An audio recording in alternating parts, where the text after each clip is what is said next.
did you get? I got it.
Okay. I've got, well, at least 7 o'clock. With that, I will call tonight's College Township Council Meeting, regular March 6th council meeting to order. First item on the agenda is public open discussion. But the chair would like to take a moment to let folks know that this body, College Township Council, met in executive session prior to this meeting to discuss a personnel issue, an issue that's permitted to be discussed in executive session under Pennsylvania Sunshine Law. So that takes us to public open discussion. Oh, I'm sorry. Almost did it again. I'd ask anyone who can stand to please stand and join me in the Pledge of Allegiance. Pledge allegiance to the flag of the United States of America and to the republic for which it stands, one nation, under God, indivisible, with liberty and justice for all. All right. Now we'll move into public open discussion. First, anybody in the room like to address council on anything that's not already on tonight's agenda? Do we have anybody online? We do have folks online tonight, yes. Anybody online like to address council on something that's not already on tonight's agenda? Please raise your digital hand.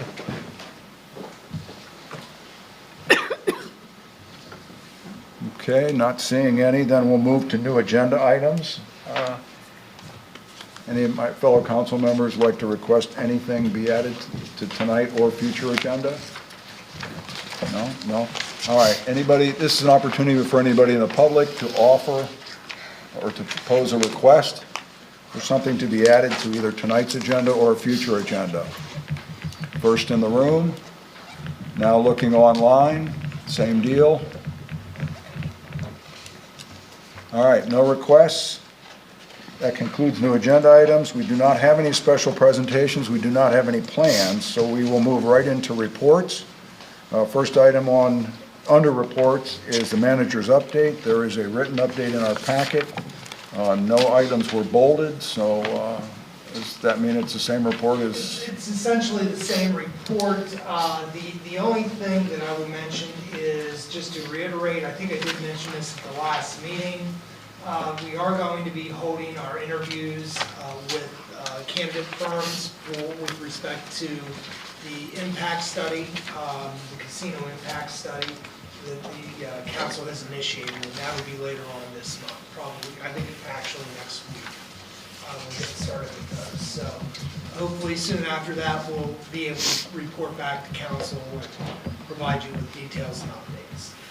Beyond that, there's really nothing more to add to the agenda this evening as is presented in the packet. Questions for the manager? Left? None? All right.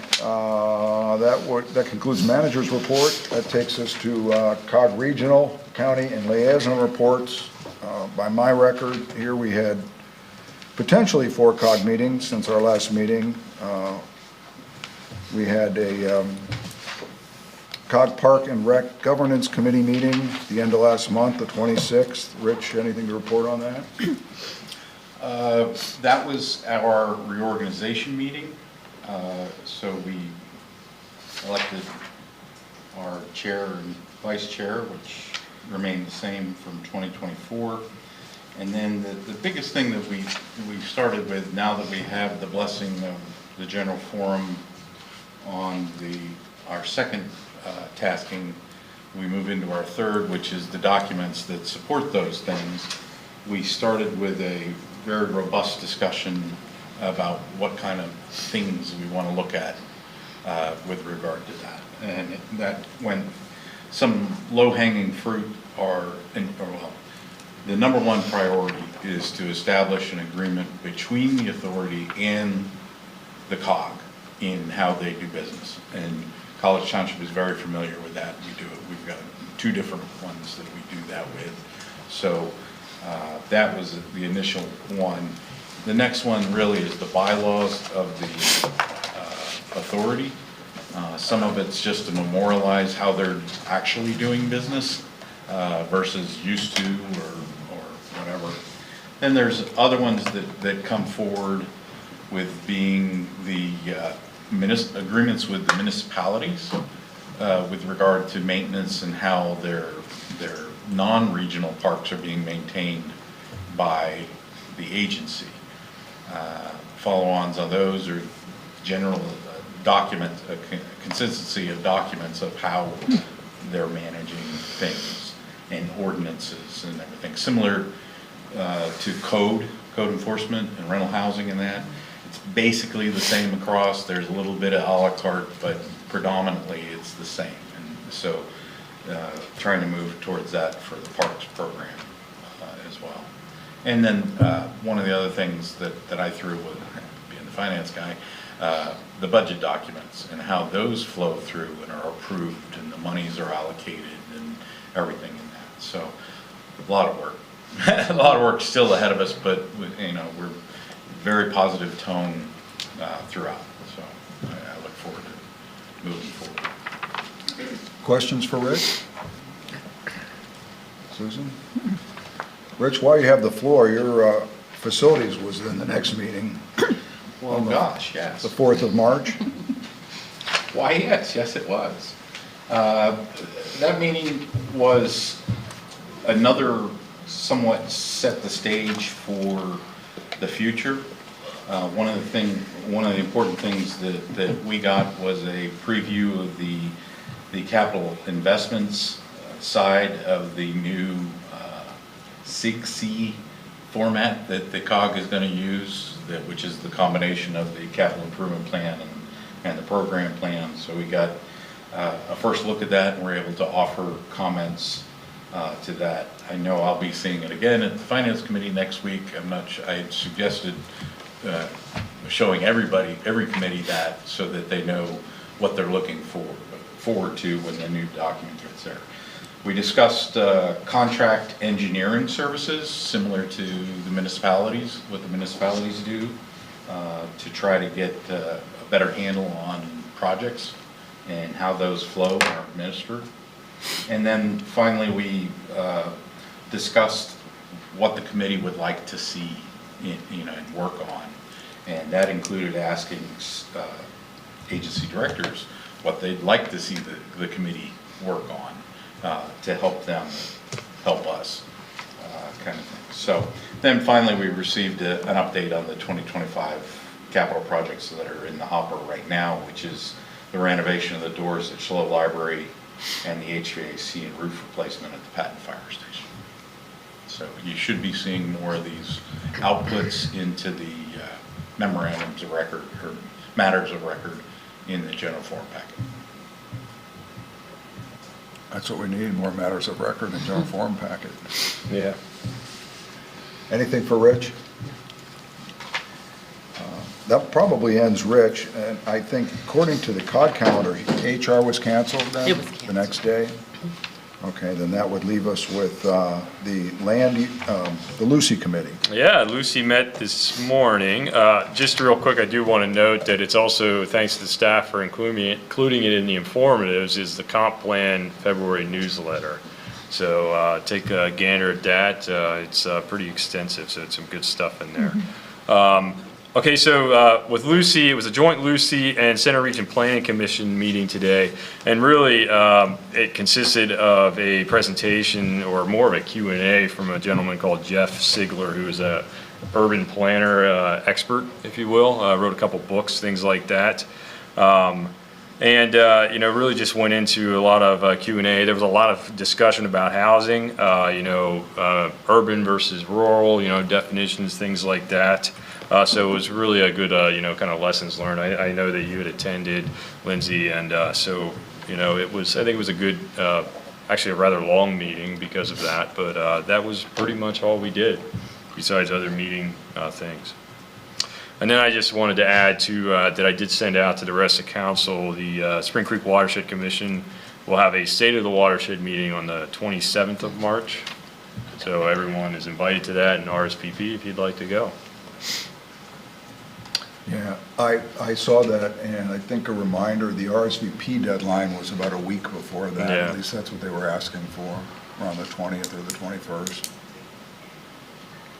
Anything for Dustin? Then the only other meeting was MPO, Center County Metropolitan Planning Organization's Coordinating Committee met last week. The staff did just send out earlier this week the written report, much like what we're getting now for Lucy. Lucy's doing the same thing. You're getting a nice staff report, which kind of takes me off the hook for a written report. So I'll forward that along after this meeting. The only thing particularly noteworthy to College Township came out of the PennDOT projects update for 2025. And everyone is familiar with the four-phase North and South Atherton Street rehabilitation project that's been going on for several years. Phase 3 was completed last year. Phase 3 was between downtown and Wesley Parkway. The original scope of Phase 4 was from Wesley Parkway to Scenery Drive. That has been rescoped to only extend as far as Branch Road. That really means none of it will actually be in College Township. So I don't know the exact reason. I did get a follow-up from PennDOT today. I just didn't, because I asked for more detail. I just haven't had a chance to read it. But I suspect funding may have been a factor, as I suspect some of the earlier phases ran into some issues that required a bit, that raised the cost of the projects. So that was it for MPO. Did I miss any of the COG reports? Nobody? Okay. County liaison reports, I think Spring Creek was probably the only one there.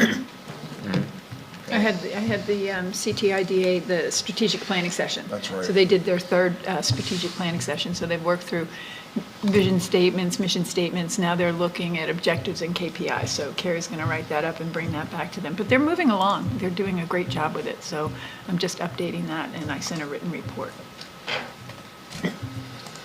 Okay, that will conclude our COG reports. Take us to staff, PC, other committee reports. Anything new to offer on our sesquicentennial efforts?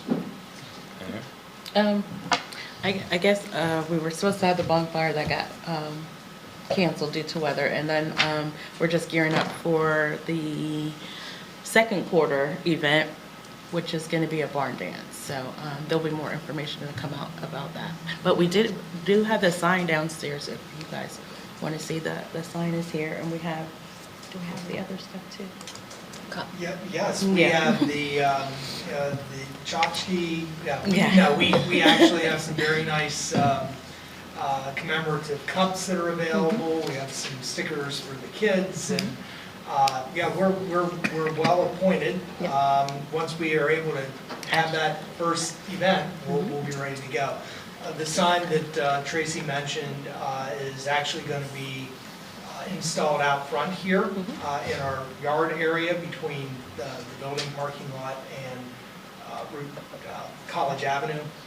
So that will be going up here as soon as the wind dies down, just a little bit. So, but that just came in earlier this week. Yeah, and as a reminder, a State College High student decorated or came up with the design for the sign. So that's really awesome that we were able to do that. But I think we have, when's our next meeting? Has been said, yeah. Yeah, and then we're oscillating on dates for the barn dance, but once it's solidified, then we'll have more information for that. Do we have a general window? Yeah, A month? May. Okay. Yes. That's the first half of May. Yeah. Okay. All right, for anybody who tuned in later wondering what we're talking about, College Township is celebrating its 150th year anniversary, and we will be celebrating it all year with a number of different events. First one had to be canceled due to weather, but we're going to make up for it Right. the rest of the year. Right. All right? Starting with the dance. Yes. All right, I think that concludes committee reports, and that would take us to our PC report. And I know PC just met Tuesday because I got a note from Cindy saying the meeting was available online. That's correct. We met Tuesday, discussed two topics. The first was form-based code. We looked at the different types of streets available, residential, commercial streets. I guess our goal that we agreed on is we want to have enough options or a whole large amount of options open for developers and let them choose what kind of streets they would like. The second thing I guess if there are any questions on that. Questions? No. Go ahead. The second topic was the 7 Brew coffee that's going to be in the Hills Plaza.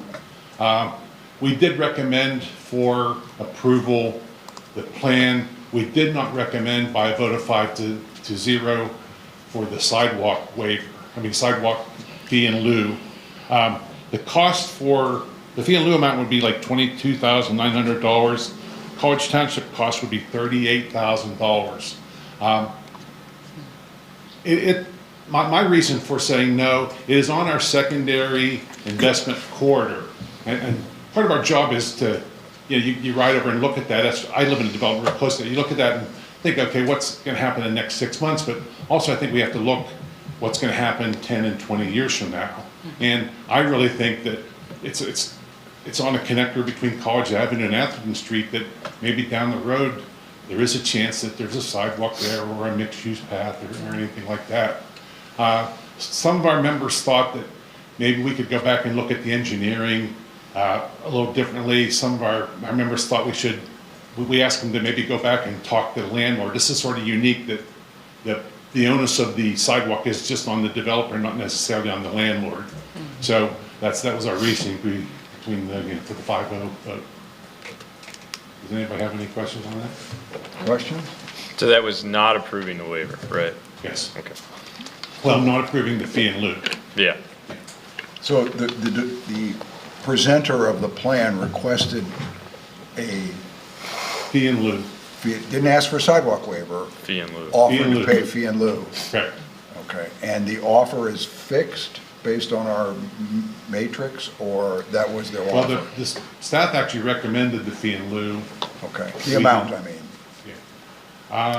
Well, the amount was their estimate, Based- and Based they will be presenting that to council the second meeting in March.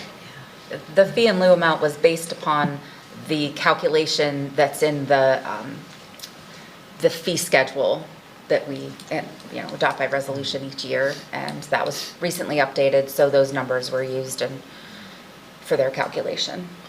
Okay, just to be clear, because I knew we had done that, the number that staff came up with came from the matrix or came from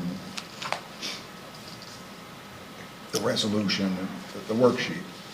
They actually proposed it to us by using those numbers. Okay. Yeah, And that's the 22,000? yeah, 22,900. Yeah, that's based on the unit prices we have for sidewalk and for curb ramps. Yeah. Then where did the other number? That was their estimate on what it would take to actually construct the sidewalk in addition to the cost of the sidewalk. When they come up with that number, they said, we'll use those numbers, the 22,900 is the number for the sidewalk and the curb ramps. But the additional work, because it's in an area they're gonna have to do curbing and some stormwater relocation, that's where the 38,000 came I from. got you. So that's why they offered the 38. out of the, okay. Because we're going to see this, and Yeah. I imagine it. And I think we're gonna be seeing a different number, because I even said to them at the time, I think your unit prices are low for center region, and there's some things that you didn't have in there that would be required probably. So they're to be looking at it, and I think we will be seeing a number early next week as far as what their revised numbers are, but Okay, then Matt, the planning commissions didn't support it, not because of the number, they wanted to see the sidewalk put in as part of the development, or was it the number that Probably both. okay. Okay. In my case, I'd like to see the sidewalk. put in as part of the development. Exactly. Okay, but if the number was higher, there may have been less opposition, because we're trying to get a, I don't know. I don't know if I can answer that. okay. This might be our only Yeah, opportunity. in my case, the number isn't as important as I see, it's an investment corridor. I see it's a vital connection between two roads in our township. Just trying to understand planning commission's feeling, because it sounds like they were unanimous in their vote. Right. Okay. Okay. Anything else on that? Anything else, Matt? Yeah, lastly, we won't see each other till St. Patrick's Day. And there's a story coming out of Ireland that Old Paddy, the friends call it Paddy, they call him Old Paddy, actually died in a vat of Guinness beer. So the foreman of the plant went and asked a couple of his buddies, Sean and Seamus, that would they go maybe talk to his wife Fiona and give her the news, and they said sure. So they went to Fiona's house and they said, well, old Paddy passed away, he died. And she said, well, did it happen quick? And they said, well, not exactly. They said, I guess he came out a couple times to use the bathroom.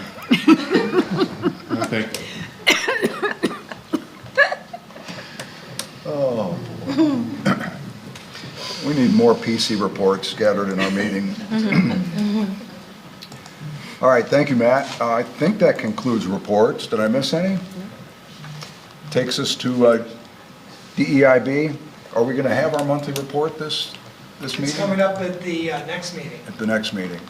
Okay. Even though we don't have a report, the agenda item does offer anyone here at the table or anyone in the room to address council on any DEIB, diversity, equity, inclusion, and belonging issues, should you choose. I'm looking in the room first, and now I'm looking online. Going once, twice. How about here in the room, at the table? I attended the AAUW Community Diversity Group Luncheon this week with Pam Robb, and the topic was mental health in the community.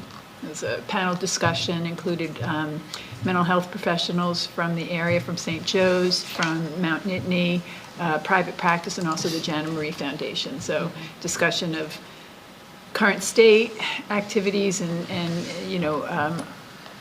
resources in the community to help support people who are living with mental health issues, and then also just sort of some how to deal with life in a difficult time. It was well done, it was well attended. Can I just add a note?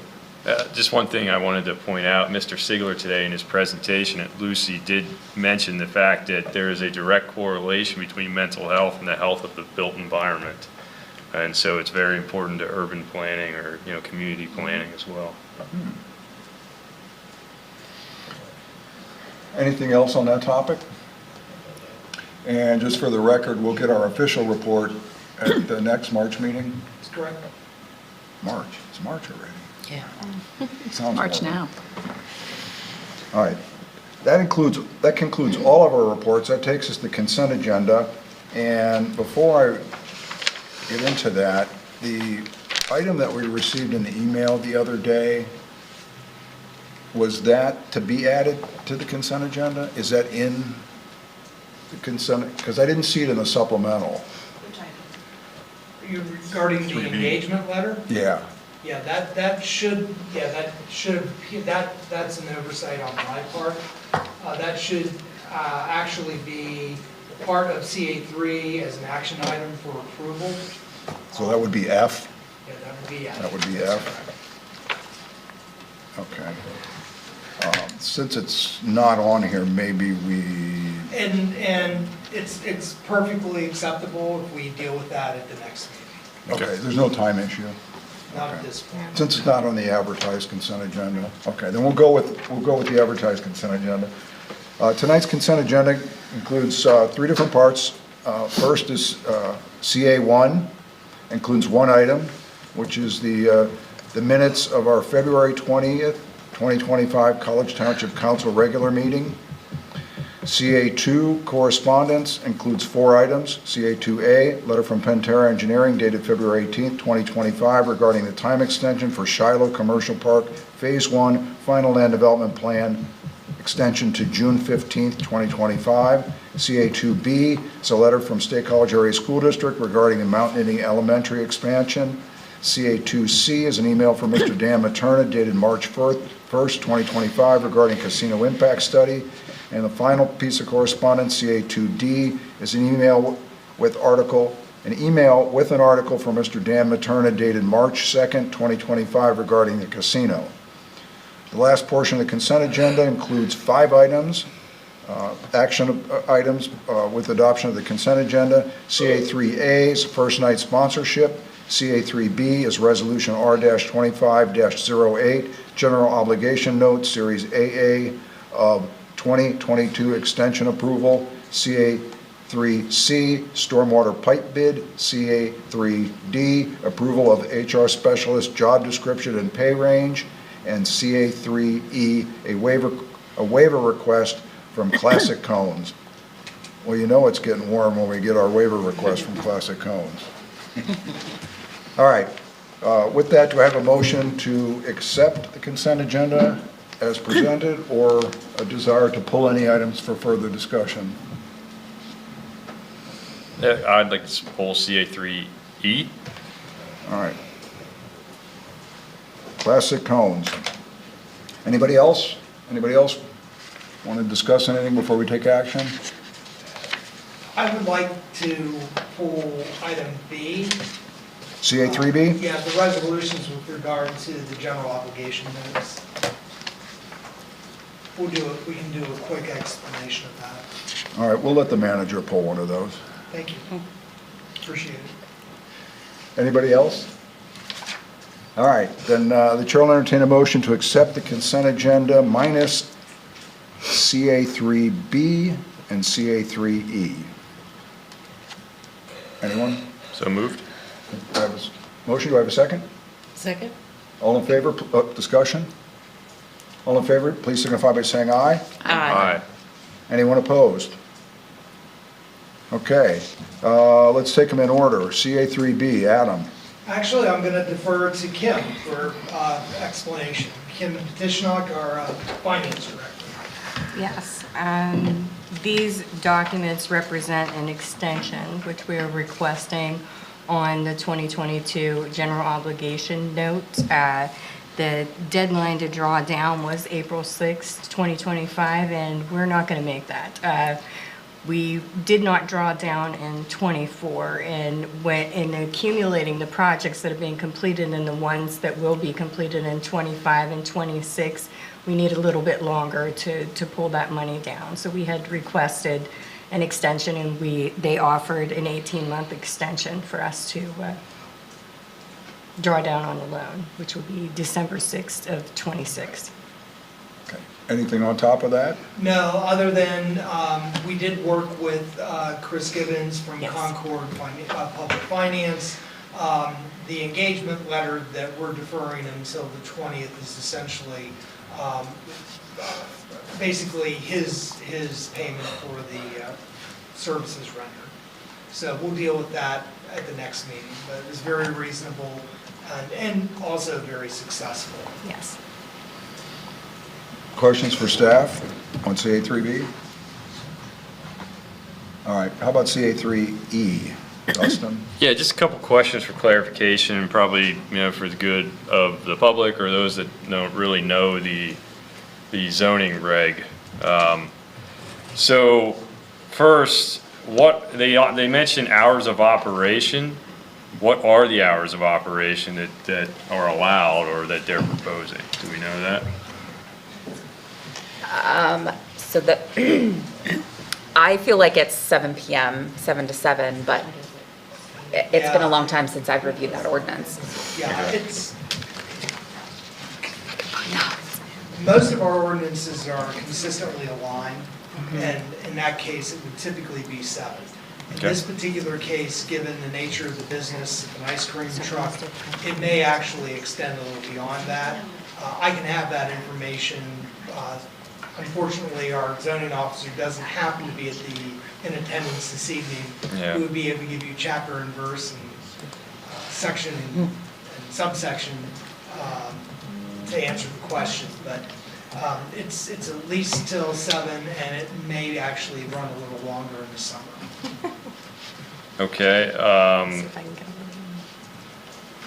how, is the ordinance against time? Is it a time waiver, or is it also how high in decibels they can amplify it? A lot of it is noise related. Yeah. And how loud it can be, and again, that equates to time of operation. Okay, so how loud are they allowed to go? We're giving them a waiver to exceed or to The amplify. waiver is Okay. to allow them to be able to play the music as they go. Period, all right. But we're not restricting how loud they can play it. I won't go so far as to say Yeah. that. I believe there are some parameters for that, but primarily the waiver is for the playing of the music. And then I got two more questions. Do we also screen for what type of music they're playing? I mean, I'm assuming an ice cream truck's playing some good, music that kids would like to hear, but I don't want to make an assumption. Yeah, I don't know that we screen for that, and we Or don't like have within any the provision permit, in the yeah. ordinance for that. I can tell you from firsthand experience, it is traditional ice cream truck music. And then lastly, say I live in a neighborhood and I don't want an ice cream truck coming around and playing a bunch of music. Am I allowed to opt out? Am I allowed to, contact the township and say, can these people please not, intrude upon my neighborhood? No, that is why the waiver is before council this evening. Oh, okay. All right. So say a person has an issue with the ice cream truck playing music in their neighborhood, what should they do? If we approve this tonight? Place the concern? Okay. They can register a concern, right? Okay. But basically, that's the purpose for the waiver Okay. by council, is at council's discretion to determine whether or not it's a reasonable request in order for this activity to commence. All right. Yep, thanks for that. I just wanted just clarifying questions. Yeah, it's actually 9 AM to 9 PM. Okay. One thing I know. But for the rest of your questions, we can get you those answers. Okay. So to follow up with Dustin's points, could this be a little bit like the folks who go door to door who need the permit? Should we receive enough complaints from residents, Okay. that would be a consideration then the next time they come around. We had this discussion, it seems like this might fit that. Absent any complaints, we're very likely to approve the waiver. Correct. But should we get complaints, whether it's music or whatever, then that would be, That would be information for council to consider based on the next waiver request that you receive. and to our knowledge, we haven't received any. We have not with the ice cream trucks. Yeah. As long as he's playing the kind of The music they jingly- always play. Yeah. Yeah. Yeah.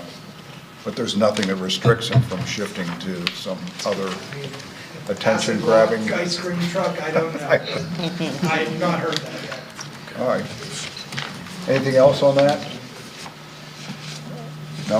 All right. Then if not, the chair will accept a motion to accept consent agendas, the two consent agenda items, CA3B and CA3E.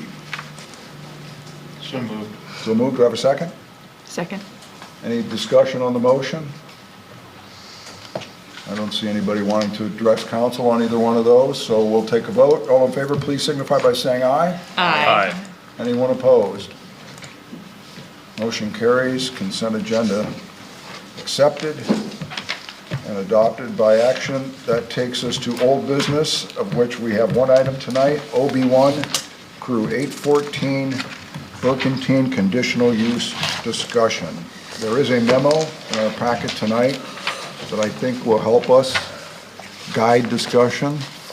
Lindsay, you have anything you want to offer before we dive into this? Sure, just briefly, prior to your discussion, we're reviewing the conditions that were discussed at the February 20th meeting. These are conditional uses related to the use of multifamily residential in the planned research business park district. Staff is asking council to review the conditions tonight and refine them or make them more specific. I do feel that, the developer is here, So some of these are noted as discussion topics, others are noted as conditions for consideration.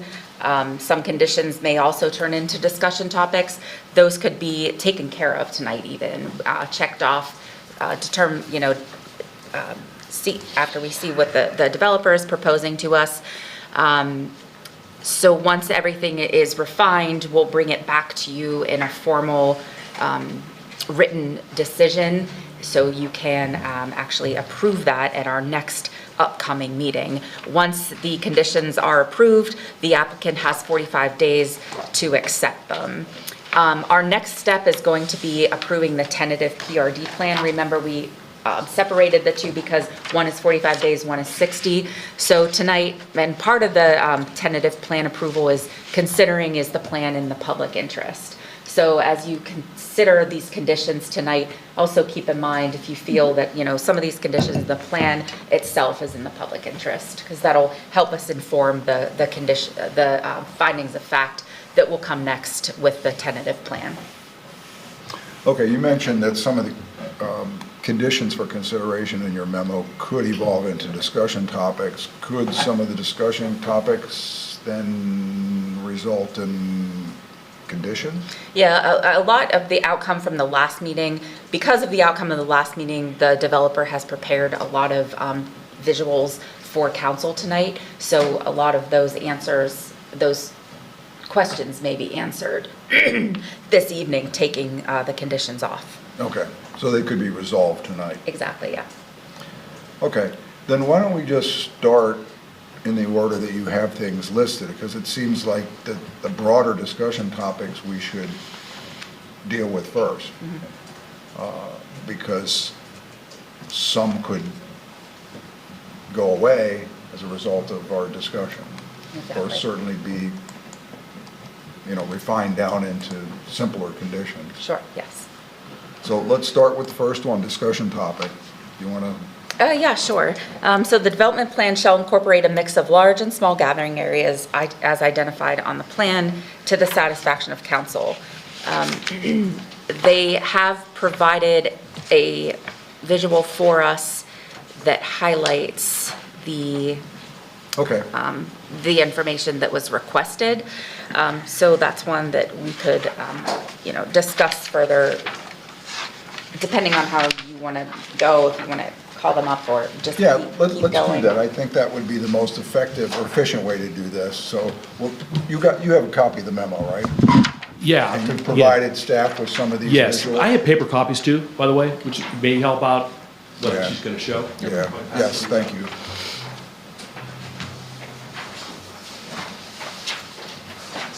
Thank you.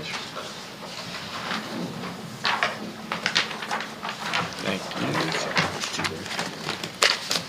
And I will note that should you see anything in this memo that overlaps and it makes sense to address it while you're at the podium, I'm good. we want to move through this as efficiently and effectively as possible.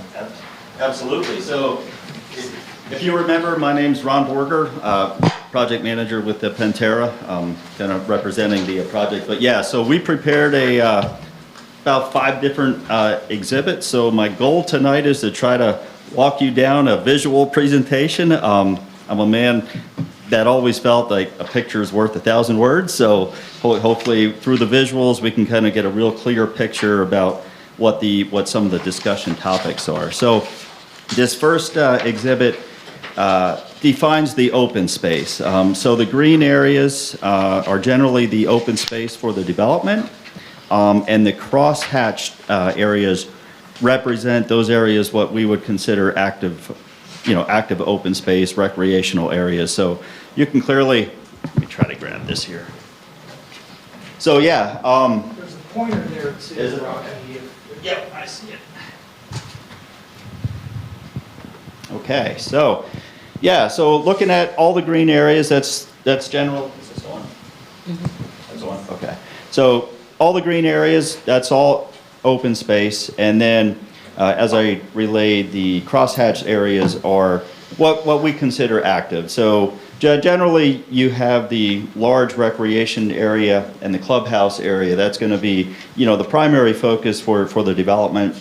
And then we have little pockets, at each kind of pod area. So we have a community gathering space over in this area and over in this area. And there's also, once phase 2 of the larger apartment complex gets built, we'll have a community gathering space over here as well as a dog walking park area. So along with that, which isn't shown, well, the crosshatch is there, but it's hard to see. We do have a walking path which kind of meanders through the development, kind of routes pretty much through the development. So that'll interlink all the different sections of the development together. So as you can see, there's quite a bit of open space area and quite a bit of active open space, which Burkentine has provided. So. Okay, that's actually covers, I believe, the first 2 items. Am I correct, Lindsay? Yes. Under discussion. So. Yeah, if I may, Lindsay, there's, I think, a slope analysis plan. I think one of the other questions from yes. 2, maybe last month, was the slopes of the open space areas. So we put together a slope analysis plan. Any of the areas that are, shown in green are generally like 0 to 5% slopes. So it's relatively, flat areas. So you can see predominantly the majority of the development, with the exception of some steeper slope areas, but predominantly, a lot of the development in the open space is generally flat. So I think that was a question, last month. So hopefully with this picture, we get a better understanding of, the slopes on the project, and then what the final, conditions will be post-development. So. Okay, that is item 4. 4, yes, okay. Anything else in your presentation that overlaps those issues before we stop and open it for questions? Not that I could, no, I don't I'm not think sure so. that's No, I think we, through the visuals here, we tried to identify slope areas and then also the open space areas. The grading issue. Yeah, the only other thing, go ahead, you have it, no, you have it. Okay. That's the one. The only other thing in 4 that wasn't mentioned is the grading, how it will be managed. Yeah. The only thing, follow up on what Tracy is suggesting, I mean, the only other thing that could theoretically be related to this would be grading. And maybe this exhibit actually addresses most of that, or I didn't know if you maybe had something else prepared. So, yeah, so I have several cross-sections pulled through the development. That's most of it. Yeah, so, yep, cross-sections, this, yep, 7 pages. 2 pages. Thank you. Can someone that's good with grades give me a context of what a greater than 15% slope is, or a 25% slope? Like, what this bank out here at our bridge, what slope What's is that? Squirrel Drive? Yeah, what's Squirrel Drive? Scroll Drive is about 19%. Okay. Thanks, Don. I was hoping it was Don. I figured Don had it. It's a good Don question. So, Lindsay, I may have to have you go back and forth. There's 2 sheets to this. So, so we pulled a couple cross sections through the development just to try to give a visual perspective of the existing. Well, you can see the dashed line. That's the existing grade, and I've pulled through the development. Now, section A. Can you flip to the?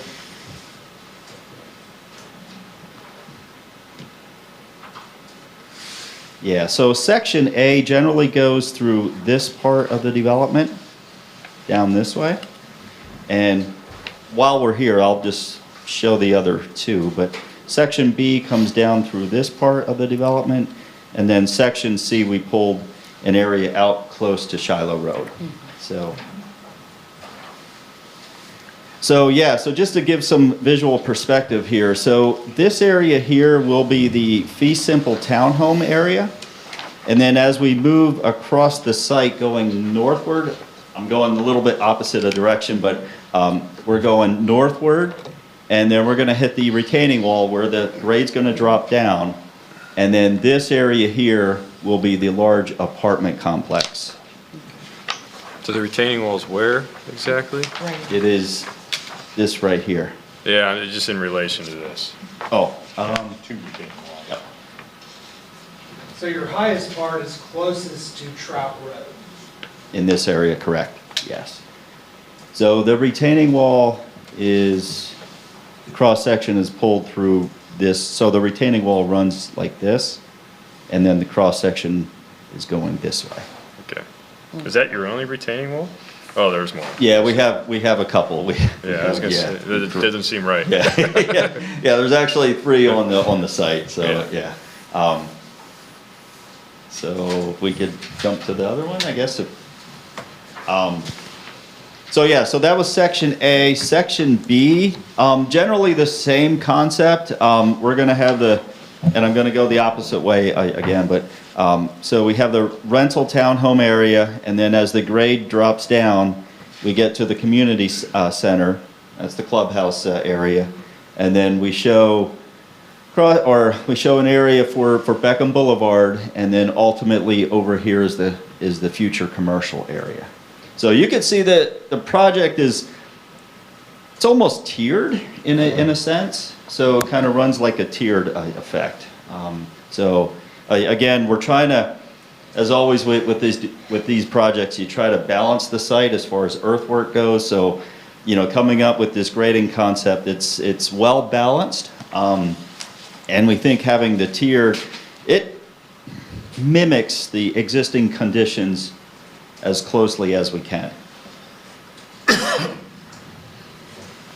Hey, since we're in this, is there another section to talk about? There is, Okay. this last one here. So this is the section closest to Shiloh Road. So we have the small apartment complex, and then we have the retaining wall, a smaller retaining wall, and then Beckham Boulevard, and then the commercial area, and then ultimately we have a basin in that area as well. So again, it's just trying to show that, you know, we're trying to almost tier it as kind of it mimics the existing conditions. Okay, before we open up to questions, I see that item number 8, under conditions for consideration, probably fits best in here. This is the item that says the site design shall consider and preserve key view sheds and natural vistas. As long as we're talking about grading, maybe we can lay on some discussion about item number 8. Yeah, and I think that actually correlates, so the cross-sections actually is a pretty good perspective of how we could discuss the view sheds. Should just keep it on. So yeah, so as far as the view sheds go, so this will be the townhome, you know, area, and then the apartment buildings here. So you can see that, you know, once these structures get built, you know, they're still going to have ample view sheds of the surrounding, you know, area. So, and again, it's the same concept because they are the highest points of the project, they're going to be able to maintain those view sheds in, you know, various directions. Okay, and just as a reminder, what pieces of open space will also be in these particular areas in addition to the buildings? Because I think that's what we're thinking about when we talk about view sheds, is open space or gathering areas. Will they be in places to take advantage of those view sheds? I believe, correct me if I'm wrong, is that not what we were talking about? I believe so. It sounds, yeah. Thank you. I mean, is that, yes, no? I'm sorry. Yeah, so where, you know, if you're enjoying that open space area, what are your views going to be? Are they gonna be of buildings or are they gonna be of vistas? Yeah, if we could lay on top, you know, this first map with the topography and how it relates to the view shed. And that's, I think, and unless somebody can help me out here, wasn't that the idea? Yes, no, no? Yeah, I If mean, not, we part can of the move on. concern, as I recall the conversation, part of the concern, or not concern, part of the question the council had was, we know that there's a series of different sized buildings. There's gonna be a mixture of 2 and 3 and 4 stories, there's some townhomes. And the idea was, given the fact that we know that we have a site with topography, there was a question about, well, gee, what are those 4-story buildings going to look like in relation to everything around it, but also the other elements that are on the site? And without the benefit of actual elevation drawings for you to take a look at, the cross sections were the best available means by which to convey some sense or idea of what this would look like in a built environment. So for example, in using, and you may want to step up here and correct me when I go astray, again, on the right-hand side, you're closest to Trout Road. Okay, is that A, Rocky? Is that, I don't know. That's, yeah, so Trout Road would be actually So extending that. This is the area that's most immediately, and actually, this is the area that roughly borders the property boundary with UAJA. Okay? Trout Road is on the extreme Out right. this way. And it works back through the site. So the site is higher in the front than it is in the back.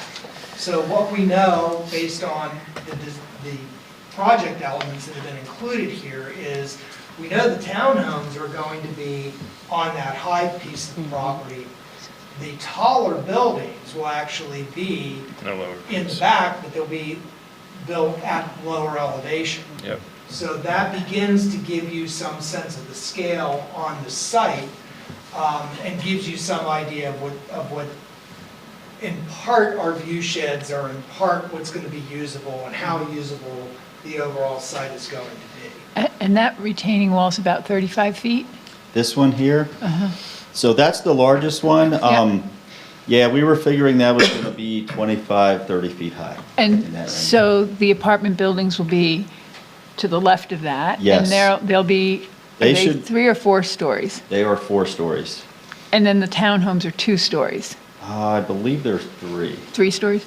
They're 3 stories, yeah. Those are 3-story townhomes. So it'll be somewhat.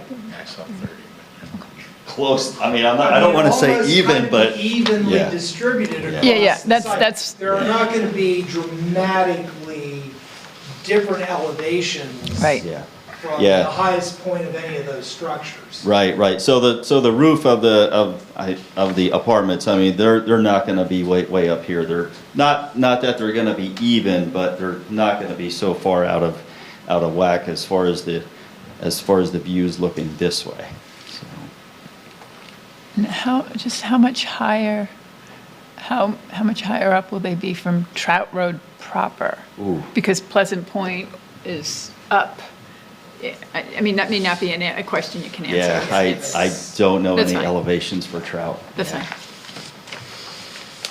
Okay, so, did you have something, Lindsay? Well, I think, thinking back, part of the concern was, you know, if the highest buildings are on the highest slopes, then how would, you know, everyone else be able to see around, especially if you're in those open spaces trying to, you know, enjoy. That's what I found back from my notes, And so. that's, I was picturing that it would almost be the equivalent of an 8-story building if the 4-story building were put on the highest elevation. Yeah. But that's not the case with the retaining wall. That takes down that grade by 30 feet. Right, Right. yeah, so with this retaining wall, we almost really have that tiered effect. Yeah. Where we're dropping it down Yeah. and then creating that level area for the apartments in that zone.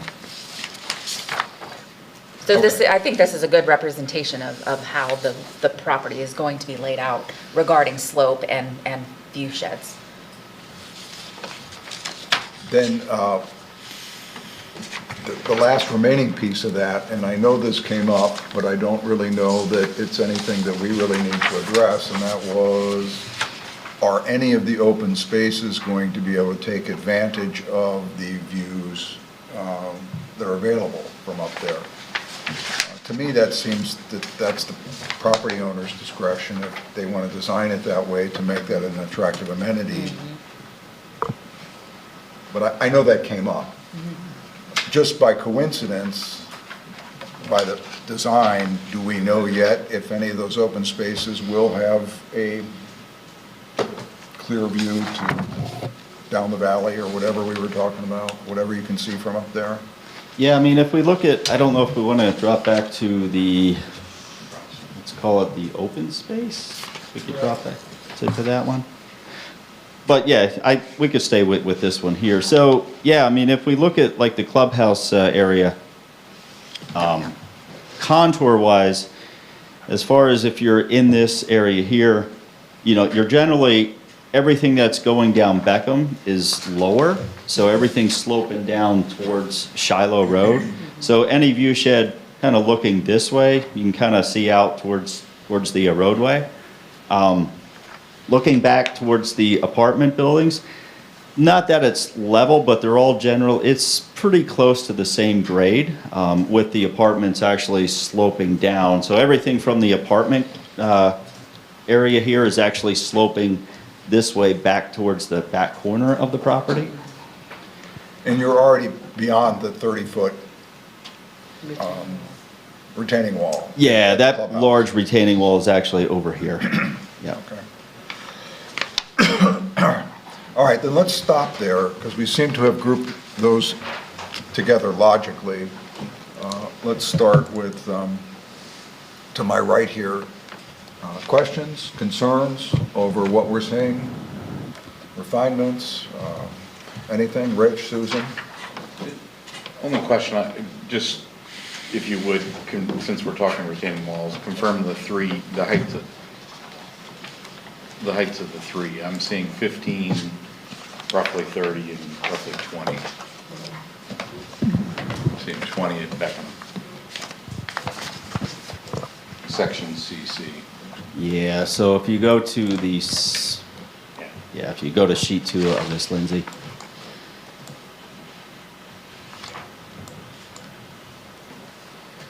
So yeah, so looking at this, so, oh my gosh, it's hard to see. 50, so we got 20. Yeah, it's anywhere from 20 to 22, 23 feet high on that one coming up Beckham. And then the one on the, by the apartments, like I said, that's generally, it's gonna, that's the big one, it's 25 feet. But we are looking at, we are looking at now possibly revising the grading, maybe making some tweaks to that, but regardless, it's still gonna need a retaining wall, so. And then we still have the, essentially that tiered effect throughout the development. So those are pretty healthy retaining walls. I think of the retreat, the entrance to the retreat, everything. So is the safety of those retaining walls in this phase or in the code phase, or which? Typically, that becomes a code issue. Okay. We've not, that I recollect, have ever conditioned a plan involving retaining wall items. It may be possible, we would say, we would want railings at the top. Yeah, it's, I mean, over at Yep. Aspen Heights, there's railings there. I mean, that's, we discussed that, and because of the heights of those, that's just That'd public be- safety. And That'd be like a land development phase question, or comment. All right. Yeah, we'll see, this is the tentative plan, so with each phase, they'll submit a final plan, Okay. and then the council will have the opportunity to look, and that's when staff even gets down into the nitty-gritty on looking at the design of those those walls. Question asked, question answered. Thank you. So that means it doesn't need to be a condition. That's something that can be decided. We'll see it again. Yeah, I would say during land development is when we would come up with a comment addressing So it would tops be of a walls. suggested request during the land development plan process. Yes. Yeah. Just want to make the distinction. Well, I would consider that a health, safety, welfare, and I don't know that it would be so much a request as a, you have to do that. Okay. And I am sure they don't want a 20-foot wall without any kind of protection to keep somebody from walking off the edge. We would hope, but we cannot assume. True. Susan? And then, so looking at the apartments in section A, so they will be against that retaining wall, so that those apartment buildings, at least the one to the west, the most western side of that would be, that first story would be against the retaining wall. So that would be looking out at the retaining wall Yeah. from the window. Yeah, so we do have two buildings and probably right around this area. And we do have maybe 40, 50 feet in between from the back of the building to the retaining wall. And so that space between that apartment building, this kind of bleeds into the question about active space, but that space is indicated on the open and active open space area as an open space, active open space. So that would be the place between those windows and that retaining wall. That would be active open space. Yeah, that's just a good flat area. I mean, if people want to go out there and, I don't know, throw football, just do whatever that they choose. But that will be a real nice flat area that will give opportunities to, provide some type of recreation.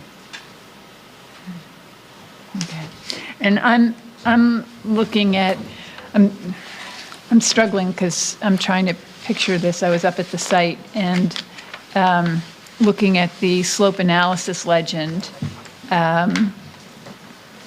So right next to that retaining wall on the west side of the development, the retaining wall is there, and then there is a rather steep grade just alongside the retaining wall there. Am I correct? Are you looking at Yeah, right, this area? exactly there. Right here? Exactly Yeah, there. we knew that we would have, for the pedestrian walking path, we would have, a few areas that are not necessarily real steep, but has some grade to them. Is that an issue for, access, ADA access, and people being able, because you're including this walkway as part of your idea for making these spaces contiguous? So if that grade is very steep, that wouldn't be a contiguous area for somebody who might have some disability.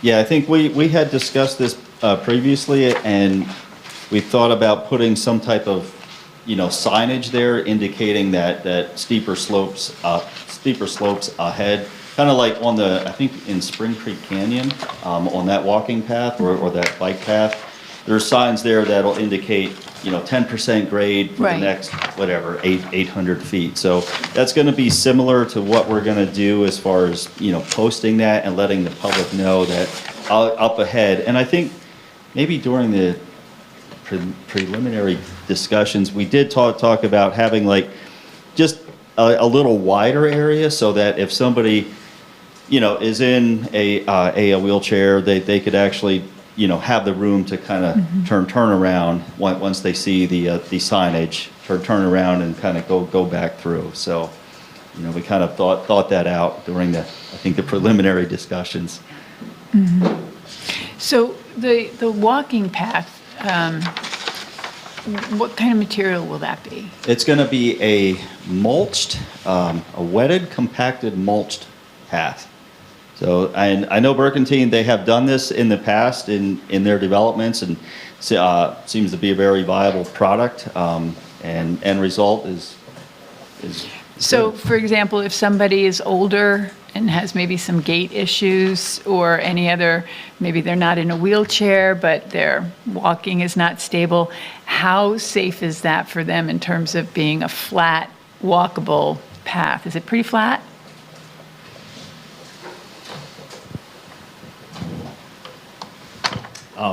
to answer your question, so we've done this at multiple locations. It's a fine graded mulch, so when you're thinking of like your landscape bedding around your house, right. it's not that thick. This is more of a fine grade mulch. We actually spray it, wet it, and roll it with a heavy roller, so it gets tight. I would say if you have severe mobility issues, it would be slightly concerning, you know, but not to the point where, you know, it's a trip hazard. Okay.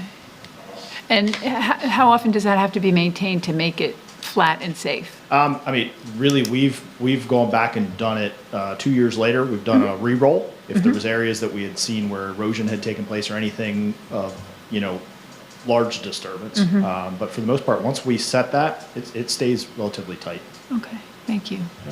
And it, you know, I'm trying to figure out how somebody who might want to get a good walk in or flow through there, and there are definitely going to be limitations. There are going to be people who have some physical limitations that aren't going to be able to make the pass around the entire area. Is that safe to say? Yeah, and that's a great point.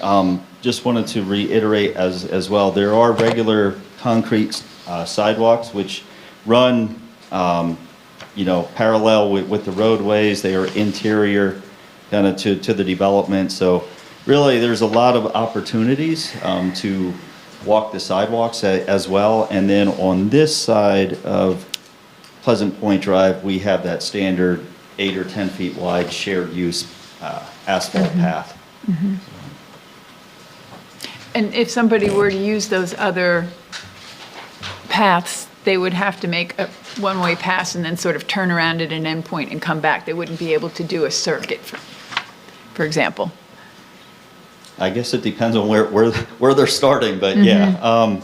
So yeah, if they're starting over here, yeah, they could come down this way, cross the street, hit the sidewalks, walk all the way back up, you know, come this way, you know, hit the sidewalk here, run up. So they think they could loop it, not necessarily go to a point and then at a stop and then turn around, but. Yeah, and your comment about the wheelchair and the you know, the warning on the grade warning for somebody, and I can picture somebody in a situation like that getting stuck, and that certainly wouldn't help their mental health. So. Well, would you look at maybe doing a little bit of a widening right at the break in the grade? Like you brought up Spring Creek Canyon Trail. There's a sign that says trail 1.1 miles long, 0.4 miles ahead, steep slope. And when you get to the bottom of the steep slope, it'll say 10% slope next 700 feet. Yeah. That's the one I remember the most. But right at that point, there is a little bit of extra width there. Yeah. So if someone needs to turn around in a wheelchair, they have that extra sort of area to turn around and go out. So maybe that would be something you need to look at for. Yeah, I think coming through the township previously, I think we did discuss that, creating these little like eyebrow areas. Yeah. Yeah. Doesn't have to be much, but Right. yeah, you need something. I mean, even somebody using a walker, and I think with as many residences will live there, there'll be a certain percentage that'll be using walkers, quad canes, things like that. So making that as navigable as possible for people with different abilities, even if they don't have a, say, defined disability, it'll be really important, especially if we don't have big areas that are contiguous, if this path is something we're calling the thing that makes things contiguous. Good point. Good points. Mr. But, Chair. yeah, just quick, Lindsay, are you taking notes here on what might rise to the level? Yeah, that's just really, you know, what Susan was just talking about, the turnaround area, navigable. Okay. I think, We'll you know. circle back to those before we finish up. Rich? Right, just to follow up on that, would it be possible for the developer to provide some photos of existing paths at his other properties, just to give us an idea of those? And then the maintenance of the paths, I assume it would be under the land development. Yeah, side. at that point we would. Okay. And then I do have a question. Whatever is in that land development plan, does that become the responsibility of the HOA once it's turned over? Will it be turned over to the homeowners? I assume so, yeah. So that, I mean, I'm thinking long-term down the road. That's a good question. I don't know that we've even had that conversation. Obviously, there's going to be some fee simple units that are Right. there, I'm assuming that that section will actually be an HOA. We don't know that, but I'm assuming the rest of this will be under management, is that correct? So the fee simple will be an HOA right away? Okay, and how much of the paths would be in there? I mean, would we be able to compel the HOA? And, you know, I hate to say the word compel, that's not fair. Is there an intent for an HOA first? It's not a requirement for an HOA. Right. So I think Thank you. that's an important point. So what we've done in the past with the same scenarios, we have a master HOA association, and then you'll have your sub-associations. So those sub-associations will be required for their area to pay in their fee portion to the master association. Any maintenance contracts that would go to the entire community would be awarded through the master association. Each sub-association would pay into that master. It's a little cumbersome, but it works well. We found it to work well. But they would be required. So your question to the walking path, as we would develop through there, we would put the path in. At some point, it would stop until we would open up the second phase. And at that point, I assume we'd be required to at least make a turnaround area so that if they Yeah. were so far, they would turn around and come back. Okay. Anything else, Susan? I'll probably think of something else, but I'll pass over to you guys. All right, Thank you. Dustin?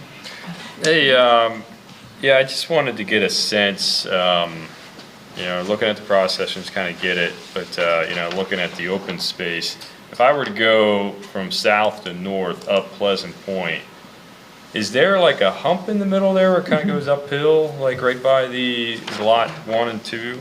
Or yeah, is that what it is?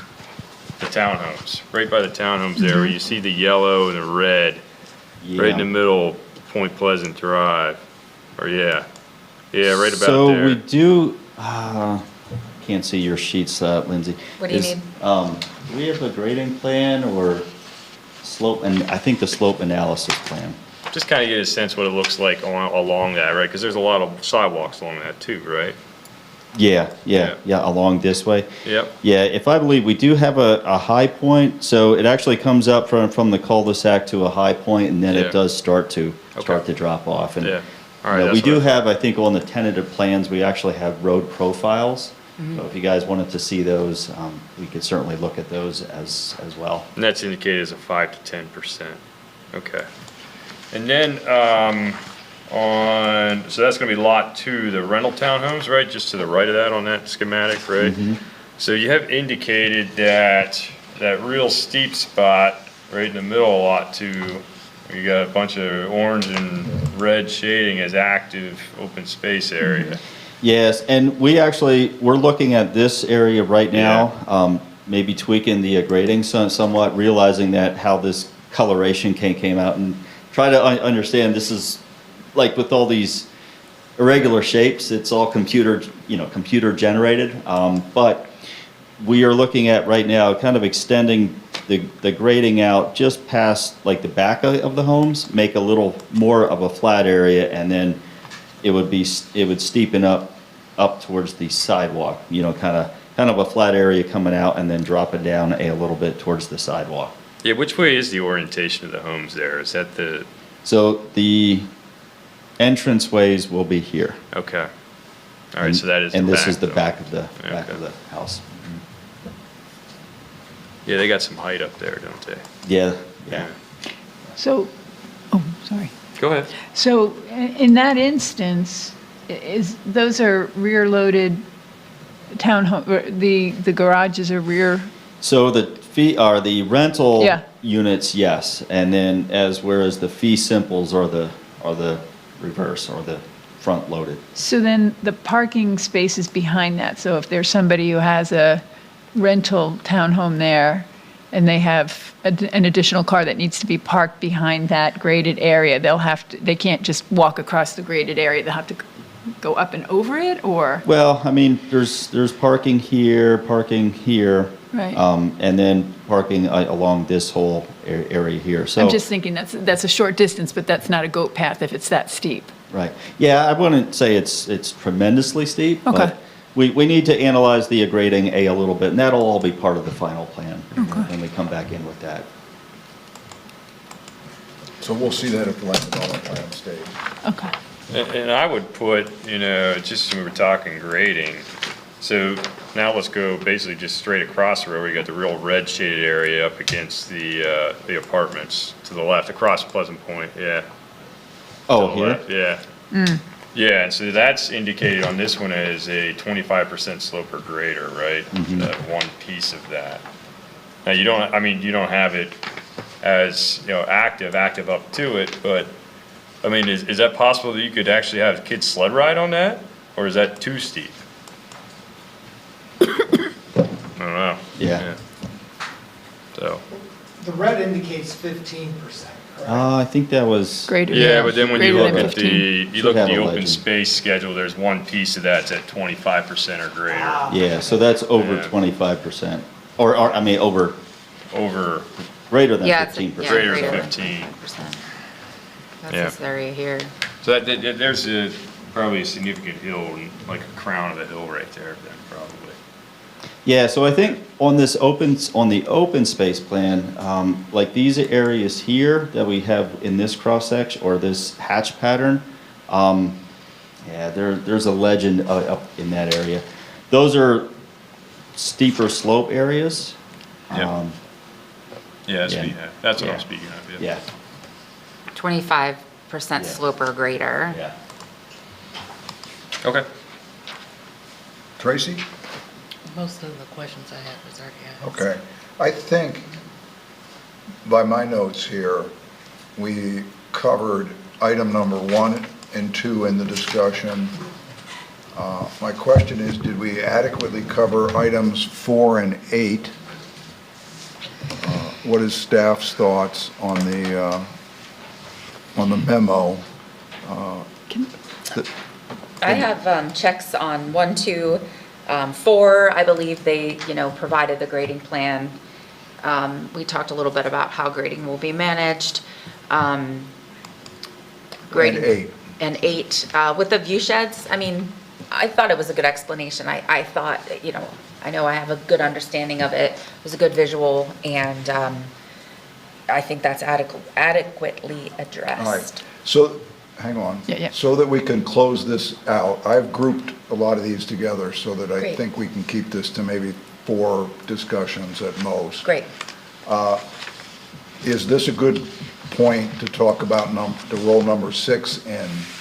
Because I don't see it fitting really, I see it fitting better in this discussion Right. than the others. Yeah, definitely. And then we can actually tie off those 5 with any conditions that you saw, that we see come out of that. Okay. Item number 6 is a minimum of 12.8% of the development shall be set aside as parkland open space in compliance with the requirements of the ordinance. Actually, if I could just say one thing, 12.8 acres. I have I'm a sorry, percentage 12 there, but it was acres. Yeah, okay. Yeah, that makes sense. So you see which ones what I'm talking about? Is that the plan? Yeah, so by ordinance, we're required to do or to have 12.6 acres.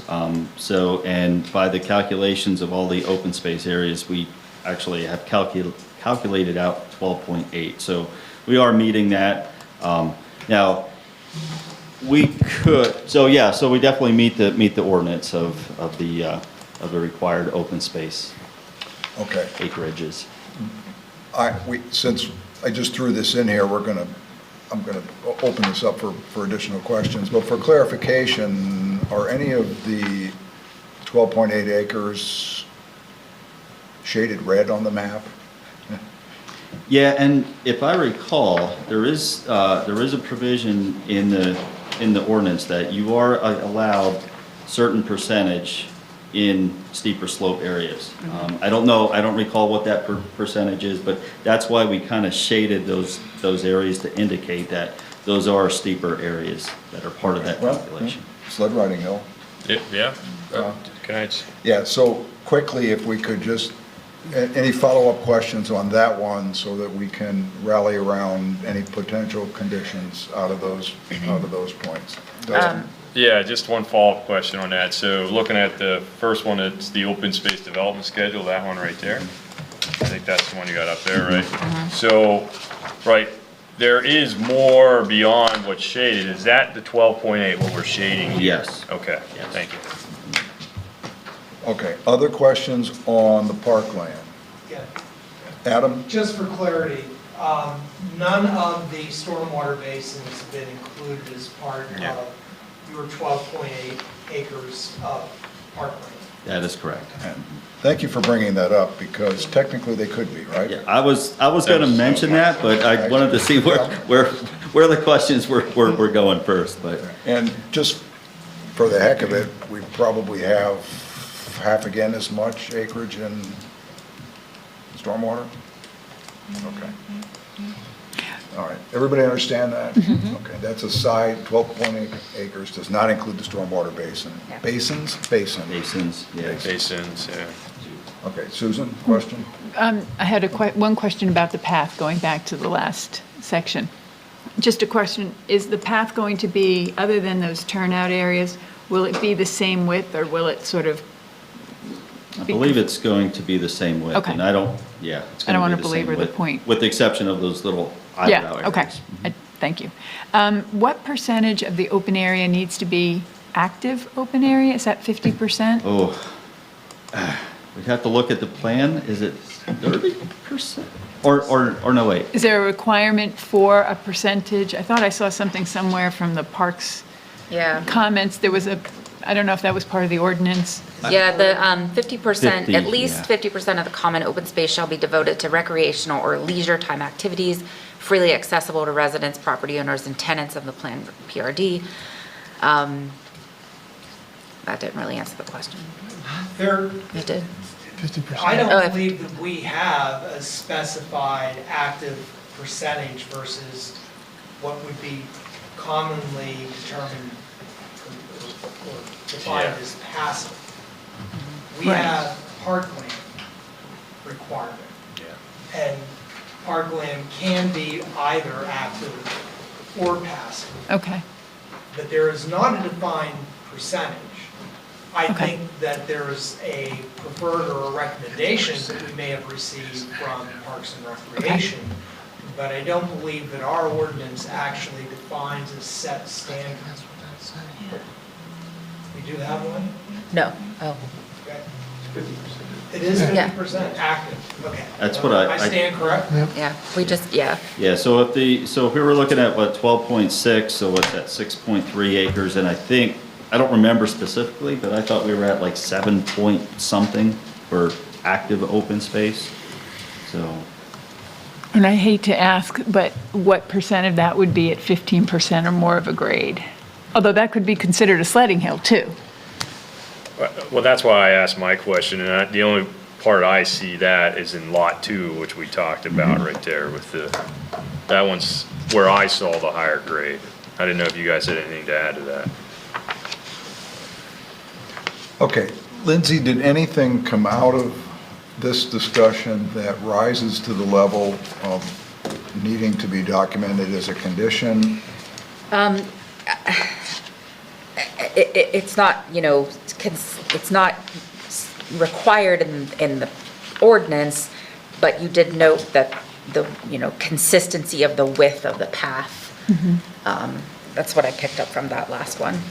Okay, so and that is something that obviously we wouldn't have an opportunity at the land development, or it couldn't require it at the land development plan process. Right, it's, with final plans, they shouldn't stray much from the tentative plan. So really what is here, the final plan should really follow. But yeah, that would be something that would follow through to a final land development plan. Okay, so process-wise, do we need to, is there anything out of this discussion on those 5 items? Oh, okay, yeah, the whole 5, I'm sorry, I meant just those last ones. So the turnaround area, making the path as navigable as possible, which could include the width of the path. Someone requested photos, which really can't be a condition. I mean, they were good discussions, and I kind of, that's kind of where I was getting to with the discussion points, and we Right. might be able to check some of these things off tonight, just saying like, oh, you provided this, we've seen it, we don't need to forward this as a condition. So, other than the width of the path, if that's even, looking at the solicitor, something that is possible to add. No, and almost all this has to do with land development, I think, the details of the plan as opposed to the conditional uses proposed now. Okay. Okay. I kind of sense that. Yeah. All right. Then, thank you. If there, and, I mean, would you agree? Yeah. Having heard the discussion? Okay. Then if we're moving down the line, I have found that I think maybe we can, do you have other presentations? Visuals? So, I don't think, what I sent today, I think there's only four color Well, let's see if you have any on this, then. I've kind of grouped items 3, 10, 11, and 12 together. 3 is the developer should provide documentation of previous experience working in the karst regions, including methods used to mitigate water quality concerns for review by the township. 10, 11, and 12 are developer shall coordinate with College Township Water Authority professional staff throughout the development process to ensure the ongoing integrity of the well. 11 is prior to construction, developer shall submit a detailed plan outlining construction techniques, best management practices to be implemented within the wellhead protection overlay zone for review and approval by the Township Water Authority. And 12, if blasting is required, a blasting plan shall be submitted for review and approval, and all blasting activities will be observed and monitored by qualified professionals to assess potential impacts on groundwater and surrounding properties. You see a theme in those 4.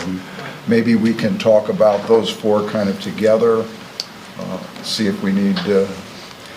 Yeah, if I Go ahead. may, I think this may be our part of the presentation here tonight. The graphic that's up at the moment has been shared with the development team. Essentially, and I'll stand up. Yeah. Give a mic. So essentially, a lot of the issues surrounding those various points that you just iterated all have to do with the wellhead protection area.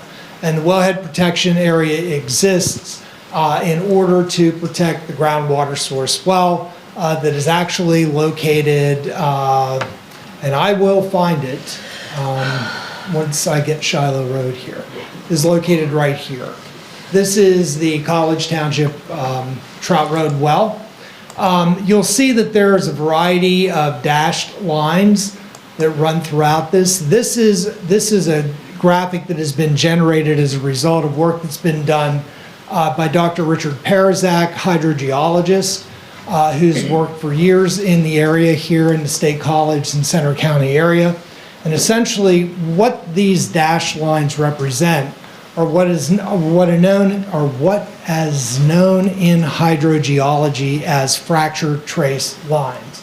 And fracture trace lines basically follow various underground rock formations, and it's an indication of where groundwater is present and where groundwater is received from the surface. And one of the reasons this well is located where it is at the intersection of several of these various fracture traces, again, that are shown represented by these dashed lines. The point of this particular graphic is simply to show that the site in question is rather replete with a variety of fracture trace elements on the site. These exist throughout our community. These are not exclusive to this site, but the comments or the potential conditions, number 10, number 11, number 12 in particular, and because of the geology that we have, which is the karst geology, all basically are intended to protect these various fracture trace areas, given the fact that infiltration or damage, if you will, potentially could occur and result in a disruption of the water that is produced from the Trout Road well. So those various potential conditions that have been identified, numbers 10, 11, and 12, are all intended to try to inform the construction practices that will be taking place on site as a way to actually protect the well source that we have here within the wellhead protection area. And I think you did have a graphic earlier that actually represented kind of the limitation of the 1,200-foot wellhead protection area earlier. So not the entire site is part of that initial 1,200-foot wellhead protection area, but the concerns go actually beyond that boundary that we do have, that 1,200 feet. So 10, 11, and 12 are essentially intended to provide some additional protections as some assurance that there will not be an impact to that public water supply. Okay, so do we understand that those proposed conditions give us a little bit more protection beyond what's already required? So they are, I believe that they do. The College Township Water Authority had an opportunity to review the memo, and they made a few suggestions. Yep. Just that actually add a little bit of clarity to a couple of them. I think it was for number 10 and 11. Liz, Yeah. I think you have those. I do, yeah. So as a result of the Water Authority's meeting Wednesday, they changed number 10. It now reads, "The developer shall coordinate with College Township Water Authority professional staff throughout the development process to ensure the ongoing integrity of the well, including fracture traces awareness and stormwater infiltration." Let's strengthen that one a little. And then number 11, prior to construction, the developer shall submit a detailed plan outlining construction techniques and best management practices to be implemented both within and beyond the wellhead protection overlay zone for review and approval by the township and College Township Water Authority. So those are the two that the Water Authority discussed and strengthened. okay, so those represent potential actual conditions. And you have not, this is a late breaking news here with this? You Yeah, so don't have copies of those are, I will say on our tentative plans, we do have notes so we're actually working on the project across the street as well. So we have very similar notes on the crew project as we do on the project across the street. So both, they basically, indicate the protection of the wellhead, area. It's monitoring, it's working closely with the water authority. So that's generally, what we have done in the past. So we just mimic that, and yeah, so that's. So are you saying what you've done in the past is closely aligned with what the water authority is asking for as a condition? Mm-hmm. Okay. All right, then having heard that, Rich, Susan, anything?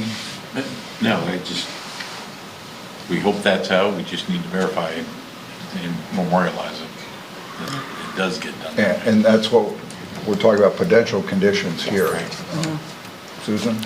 The only question I had was, there was some additional language that the Water Authority put into condition 11, inside the wellhead protection area and outside as well, and that's not included in number 12, which I know there's blasting requirements inside the wellhead protection. Is that something similar that would be added? I mean, maybe that was intentional that that language wasn't added. Yeah, I think that was intended Okay. to apply on the overall site. There's obviously more heightened concern within the 1,200 foot within the Right. actual wellhead protection zone.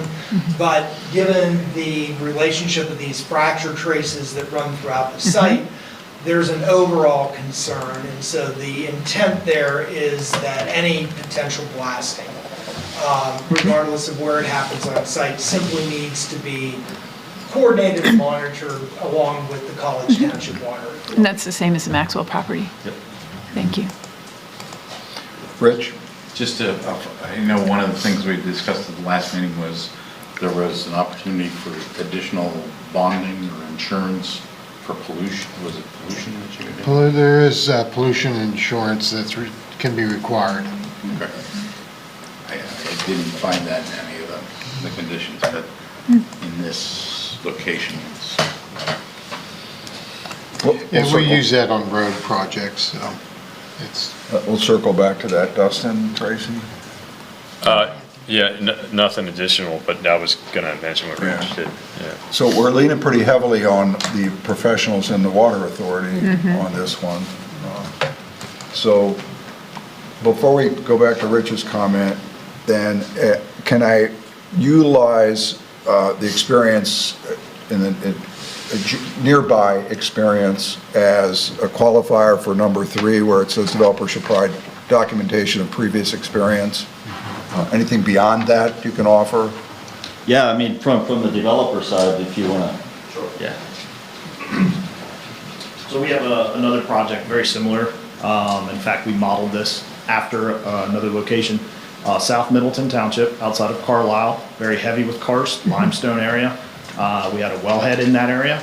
We were fortunate enough to be able to blast around that, and we were allowed to in that scenario.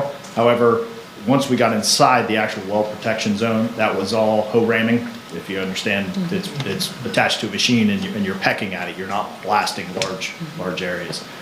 We have a multitude of geo-studies we did ahead of time to ensure that we did not disturb anything inside that well protection at the end of construction. So we're happy to present anything you need from that project, and including geo-studies from there, as well as in how we handle that in best practice means. I think that would certainly meet the request under number 3. Yeah. Okay, then going back to, it sounds like there's general consensus around supporting the the Water Authority's recommendations for 10, 11, and 12. Going back to Rich's point of insurance, Don, you said we've had some experience on road projects with this? Yes. I mean, how would something like that apply in this case? Would it apply in this case? Well, the contractor's going to have to, or the contractor that gets awarded the project will have to have liability insurance with the developer, and we would say just make sure you have a rider on that for the pollution. Okay, is that pretty standard, accessible type of? I've never actually done that on a development project. Like I said, I've done it on road projects, but you're fine with that idea? Yeah, I mean, through the LD plan, and once we secure bids, just like we did at the project that I was speaking on, Cambria was very similar. That our contractor, we put on as a rider for that as well. Yeah. Okay. Does that meet? Well, the question comes to me, do we have the teeth in our ordinance to require that? Or does it have to be a condition? You can make it a condition for Okay. final development. You can make it a condition for final development approval, then it's required. All right, well, I what, think it could be required anyway. It's certainly within the wellhead protection area, but you could require it outside of it because of the fault lines as a condition. Right. and it sounds like you've had some experience in this area? This is not coming out of? This isn't something out of. Okay. So I'm seeing nods around the Yes. table that we're on track here with our request. Okay, I think by my notes then, we have 10, 11, and 12 kind of already written for us, Correct. plus the insurance. That would, That'll be an additional condition. So it'll be 10, 11, 12, and then 10, 11, 12, and that'll be the fourth one. Okay. And we'll go back and forth on the wording anyway, but the condition on the insurance would be during the construction phases, not permanently. Yes. Okay, correct. yeah. okay, great. The only other item that came up, and it was a discussion point, it didn't make it into comments, it came from the College Township Water Authority. There is a recognition, because the Columbia Gas high pressure gas line worked very closely in a similar fashion as we're discussing here tonight with this particular project with the gas company. When that came through, it's much closer to the well, et cetera, et cetera. And I believe that this is not a condition comment, it's likely a land development note. But in terms of working in concert with Columbia Gas relative to any of the conditions that they have, given the fact that that is a high-pressure line in your immediate vicinity of disturbance. And I think that is something that any requirements that they may have would be obviously things that we would endorse or embrace as well as part of this overall plan. So just keeping that in mind, I don't know that that needs to find its way in as a condition, but I did want to bring that up because it was discussed at the College Township Water Authority's Engineering Committee meeting yesterday. We do have a note, the developer shall coordinate with Columbia Gas regarding the easement, detailing permissible and restricted activities, structures, and vegetation within and around the easement for review and approval by the township and Columbia Gas. The only thing that may be missing out of that is construction. Okay, yeah. All right, I think we can cross those off. Great. And since we started down that road, I had 7, 13, and 14 grouped together, 7 being the commercial area if undeveloped shall be maintained in a clean and tidy manner until such time that the development occurs. 13 and 14 read, while a buffer is not required between similar uses, developer is encouraged to incorporate a buffer between Pleasant Point development and the Crew 814 development to enhance visual screening and neighborhood compatibility. 14 being the developer shall coordinate with Columbia Gas regarding the easement, detailing permissible and restricted activities, structures, and vegetation within and around the easement for review and approval by the township and Columbia Gas. Those all kind of fit together. If we could maybe tackle the first one with that was, which one was that? Number 7, yeah. The commercial area up in the top corner.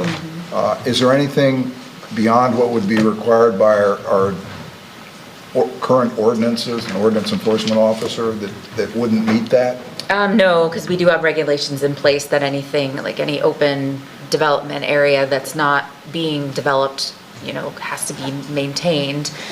I do recall, though, discussions about maybe that being a laydown area or, or something similar. So, but otherwise, it would have to be, neat and mowed, and Okay. that's in the ordinance. Anything beyond, Rich? Well, I was going to say, I think you could differentiate between post-construction and then Yeah. also, in accordance with College Township ordinances. Good.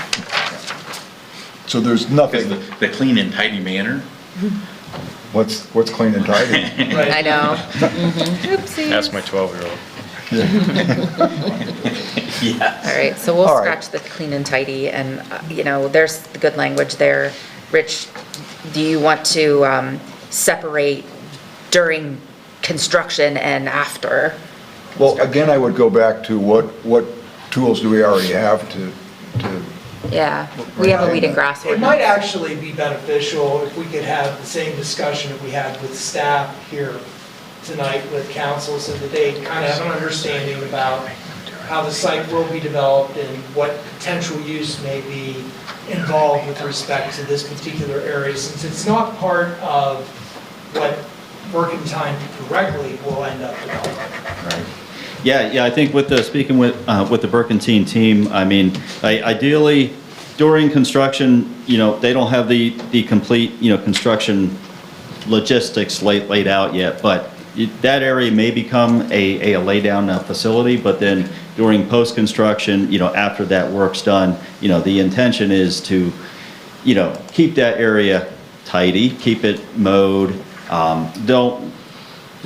They don't have intentions to just let it overgrown, so part of their maintenance will be to, mow that area, keep it, relatively, short grass and just looking decent.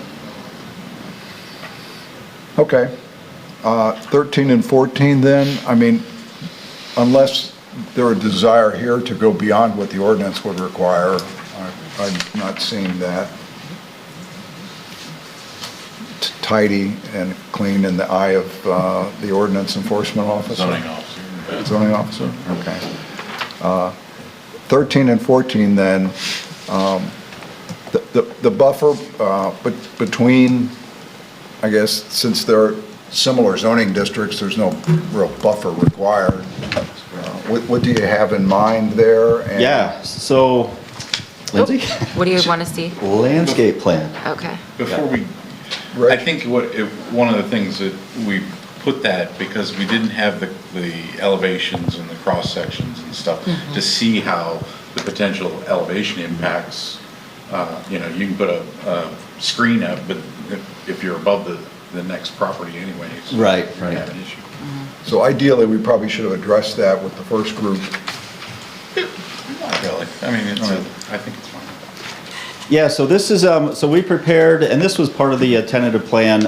We did switch some of the screening plants around. I think one of the items that we heard concern with was, especially at these hammerhead areas, as a car comes down this way, where do the lights, the headlights shine? So, namely this road here coming down, you know, and then the other concern was as a car is coming down through and they're turning at these radius points, so, you know, where do the headlights shine? So, you know, the concern was, are they shining over into this building here? So what we did, and we had this as part of the landscape plan, but we actually had revised some of the vegetation here to provide, I think they're about 6 to 7 feet, you know, plantings right where the vehicles would actually come down and their headlights would shine. So that will provide the buffer, the screening buffer of the headlights going against any adjoining property, especially, namely this building here. So yeah, you could see. So these are the larger, like the 6 to 7 foot trees in this area, and then also we put them at the curves, and then so that'll protect any headlight, you know, shine. Also, we are going to have lower shrubs here, but you know, anything is going to help provide that visual screen, you know, to the adjoining property. Okay, so we could conceivably have a condition that goes above and beyond the landscape requirements in this one. But before we talk about that, since we're right on the map area of the Columbia Gas right-of-way, 14 is pretty straightforward, what we're asking for. That's probably not something that would be required in the land development plan. Documentation of exactly what is allowed and will maintain in a... Yeah, I think that could be a reasonable condition. Yeah. Do you understand what we're asking for in 14? Yeah, I do. I think our comment to that, and yeah. The only concern I have that is that there is an existing easement in place, which limits what can be done in there. Basically, the gas line's in there, we can't do anything inconsistent with their use, and they have really broad discretion of what that is. And you can't put any structures in there, no paths, no digging, no grading, anything like that.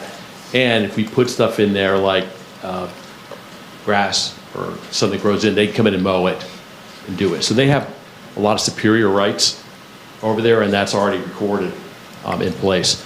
But there is a sort of an escape area where they can agree to do certain things. So I think that part in here would be fine, that we could go through and talk with them about our ideas of what we'd like to do there, which is probably going to be maintaining it in grass. And if they're okay with that, we would then present that to them. But, Okay. you know, we don't have a lot of control over what they're going to allow, because we have a lot of existing restrictions in place already.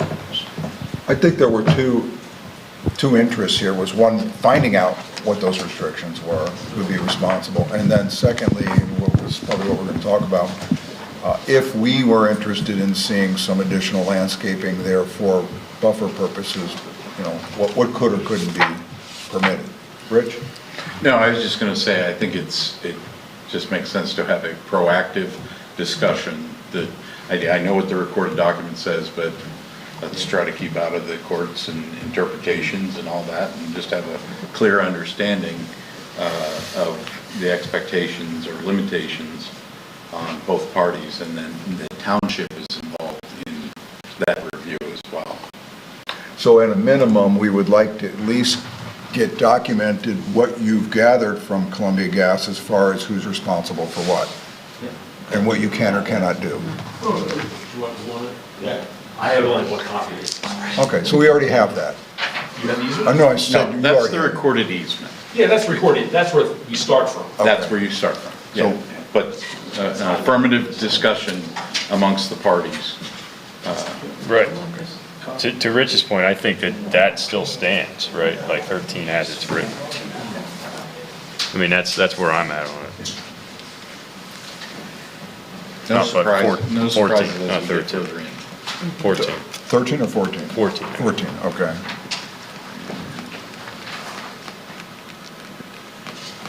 Okay, yeah. Everyone agree? Yes. I mean, we're not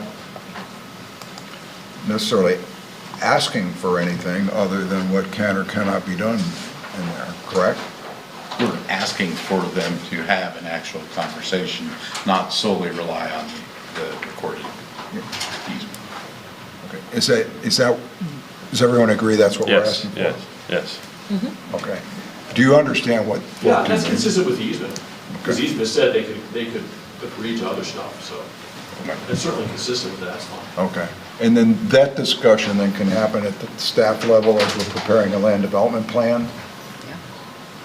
Yes. So this would stand as a condition, what we could possibly negotiate in the best interests of everyone could happen at the land development plan process, utilizing Yes. what's in here? What- Yes, as a condition, yeah. Okay. So we have 14 as a potential, as a condition. Yes. And are we satisfied with 13, or do we need something in there that asks for something a little bit? Help me out here. Yeah. No, I appreciate that the developer heard the concern and came back and actually took proactive action Right. on it and everything. So that was very much appreciated. Thank you. Okay. So my question, I guess, would, seeing what they have done tonight on this plan and knowing that it's going to move forward through the tentative plan and final plans, is council satisfied with this proposal where we wouldn't have to continue this condition through? That's kind of my question, right? Like recognizing the fact they've already taken care of it, but should it still stand as a condition? I think it needs to stand as a condition, Yeah. because technically, it's not something in the ordinance Yeah. that we could require. All right, Right. Yeah. okay. And even though it's kind of one of those mutually agreed things, it likely should be a condition. Got it. And I would recommend we reword that to be like, while, get rid of the while it's not required, just say the developer shall incorporate a buffer and be specific or what we want the buffer to do, right? Because they're addressing it via, light shielding, things like that, right? Okay. All right, so what Dustin is suggesting is dropping the is encouraged. And then beyond that, at the end of 13, are you suggesting that something beyond visual screening and neighborhood compatibility? Or is that sufficient? Go Well, ahead. the other thing that we're looking for is light trespass, is mitigate That's what light I thought. trespass. Screening of, Which- it's in the zoning ordinance, how it's described, like parking, headlight screening, Okay. yeah. Yeah. All right. I mean, that one's interesting to me though, because I don't want them to fully, encompass and hedge off an entire community, right? Well, yeah, we'll So, see it. I mean, yeah. landscape plans are There's a required. balance. Yeah. Yeah, there's a balance. Yeah, I mean, you could even make the conditions specific to the hammerheads Yeah. Right. Yeah. that are shown. That's kind of what I'm getting at, right? represented Like, on the plan. I think maybe we vet that out a little bit more and we get very specific with what we want there, which is probably to me, at least in my opinion, is aligning with that's where I was, is aligning with what they proposed anyhow. Yeah, with the 6 to 7 foot trees and some Yeah. shorter shrubs In those areas. at the hammerheads, yeah. Hammerhead areas. Okay. So you might want to put the, generally consistent with what's shown on this plan. Yeah. Yeah. I mean, the LD final plan will fine tune it, but this shows the extra stuff that wasn't on the earlier submission. So this then becomes part of this plan here then ties The into sketch. Yeah. Yeah. Landscape If you're happy plan with that, exhibit. If that's kind of addressing your thing, maybe we stick that on there as a condition, so we all know what we're talking about. So we could say the landscape plan exhibit dated today, or March 5th, Yeah. as discussed at the March 6th meeting. Okay. Are we all good here? All right.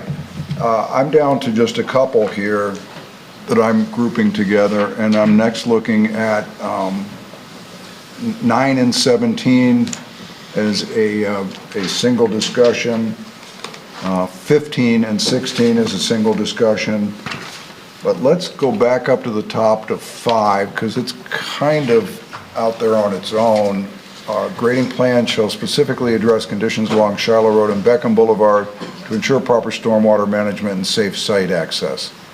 Anything beyond what would be required, an approved land development plan here that we need to talk about as far as, I think that basically in the land development plan review, we would be addressing the stormwater management, and safe site access would be site distances, and then that's all in our ordinance, so.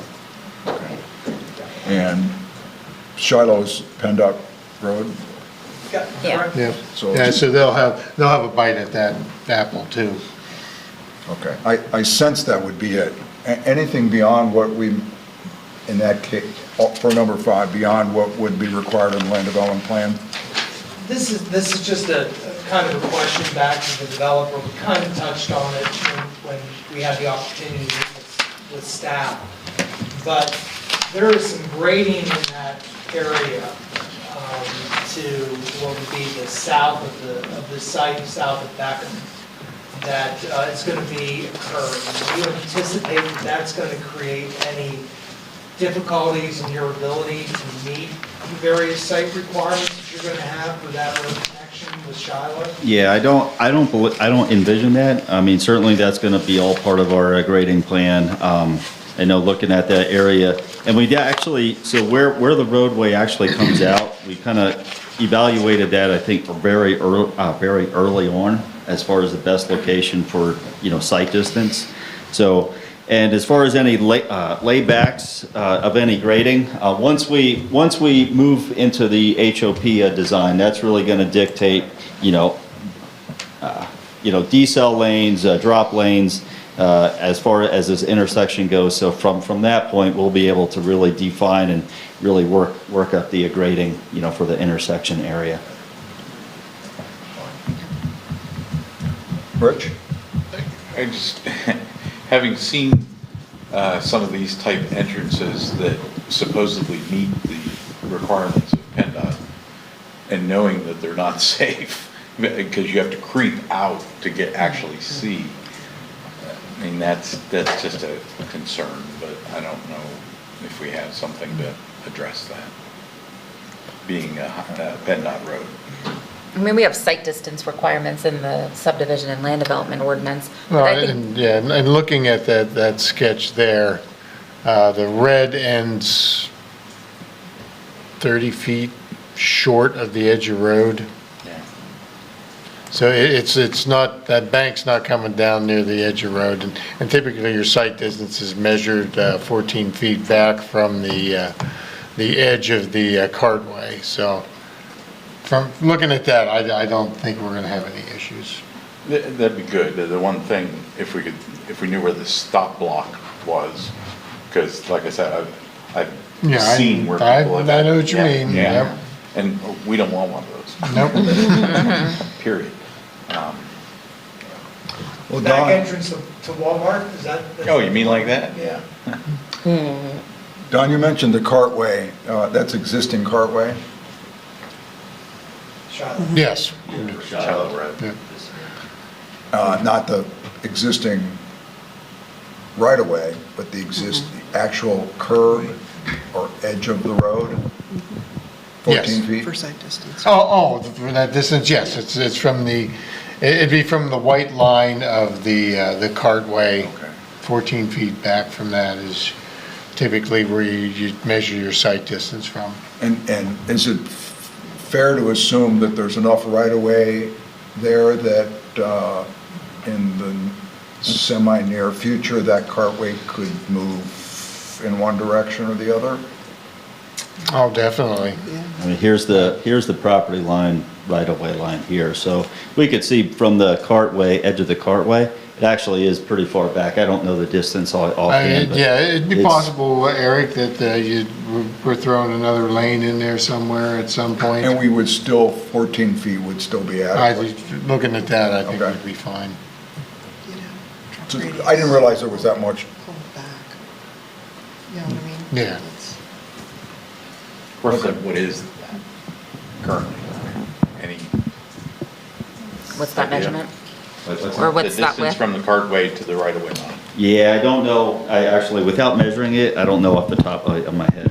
Well, if those lines on the road represent actual lanes, 10, 12? you got 30-some feet from the curb return there back to the property line. Back to this So one if the here. grade comes down to street level 30 feet from the current cartway, And Yeah. we end up adding another lane at some point in the future. still well within the 14 Yeah. feet. Okay. Again, having the grading and elevation lines and everything helps us in that, what we had last. We didn't have those. We didn't have those. Okay, so I think we can Number we 5. can cross off that outlier, 5, and that takes us down to just two remaining. 9 and 17 talk about pedestrian paths and sidewalks, and 15 and 16 talk about potential off-site cut-through. So let's go to 9 and 17 first. 9 is the developer shall contribute toward a study or effort to facilitate a future connection to the Spring Creek Canyon. And 17 is the development plan shall include provisions for pedestrian facilities along Shiloh Road in compliance with the ordinance requirements. Working backwards from 17, that may be the lower hanging fruit here. Sidewalks are required, right? Yes, they are. They are, it's just not shown on the plan yet, I guess, because of the traffic impact study, still kind of up in the air. So we just wanted to add this to make sure a facility shows up along Trout Road. As part of the land development plan. Yes, because it is a requirement. Sidewalks along Trout Road or? I'm sorry, I Yeah, said I was- Shiloh. Shiloh Road, right, yeah. Yeah, oh yeah, I thought I heard trout in there, I'm like, That would definitely be off-site. yeah. Sorry about that. Yeah, so You know what I mean. I think what I'm hearing from this group is we'd like to see the sidewalks put in, and we'll figure out what to do down the road. Yeah, and that'll be certainly part of our PennDOT work, our PennDOT HOP plan. So yeah, the intentions are, to build the sidewalk, build a walkway along Shiloh, paralleling Shiloh, the frontage of the property. Okay. Everybody understand that? Everybody okay with that? Yes. Okay. Just want to throw this out there that about 20 years ago, we were sitting in this room when the Jeffrey Field expansion came in, and they asked for a waiver for the sidewalk because the Park Avenue widening was imminent. That was 20 years ago.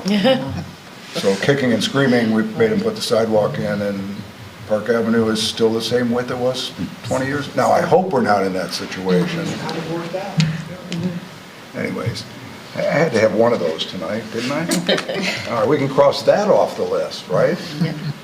All right, 17, somewhat related, pedestrian facility, I'm sorry, 9. Just to clarify 17, don't we still need that in there? Because we've seen nothing that Yeah, I mean, documents. Well, that would be taken care of as part of land development, because that is actually a requirement of land. yeah. So this is just a hint to not ask for a waiver, right? Or say I sidewalk. Proactive. heard a lot of sidewalks. Or you can just make it a condition and case closed. What's the pleasure of this group? So if you make it a condition, does that basically close the door to requesting a waiver, is what you're saying? Let's keep it a condition. All right, I'm hearing keep it in. I don't think you get by the planning commission without a sidewalk, so. John knows that. Or actually, Mark knows that. 9, let's go back to the Spring Creek Canyon. Why don't you tell us what that means? Because you guys brought it up, didn't you? Well, sort of. Yeah. Let me give you the intro, all right? The developer basically offered, and I'm not sure, was it 85, 82, 84, $100, $8,400 for a sidewalk connection toward the Spring Creek Canyon on their property. And council at the last meeting had a conversation and said that that's very much appreciated, but it may be funds that might be better used as part of a more comprehensive study about how we're going to be able to make the connection to the Spring Creek Canyon. And so that, we touched on that a little bit at our staff meeting, and I don't know if you folks have any additional thoughts beyond, or since you discussed that or not. The one thing that I was somewhat uncertain of myself was exactly if that were to actually be constructed as you had proposed and offered, where would that be and what does that look like? Yeah, so I think the $84,400, I think that was, a gesture that if there's any future connection planned or feasibility study done, that money, that contribution could go towards that study. As far as the connection point, I mean, it's difficult to kind of portray right now because there's some other private properties that you have to cross. Ultimately, what's going to happen with Shiloh Road as far as the ultimate build out. So it's really hard to predict where that path would go at this point, but at least there's a contribution towards any, feasibility studies, in the future. So. Yeah, I guess what I was referring to specifically, I think that clarifies things a lot, but I think what I was referring to is where would it be along Shiloh Road that this would be constructed if it was as per the original offer? Yeah, so I think originally, so we know we have to build sidewalks along the frontage of our property. So, we were thinking, well, as far as continuation of that, is that going to be a continuation coming up, and joining into ours, which it likely will be, but ultimately, where is that going to go and in relation to any roadway widths, widening? So, yeah, I think the ultimate goal, I think from the township perspective, is to, have a path that'll ultimately go over into Spring Creek Canyon. But, I think crossing the 99, overpass is going to be pretty challenging.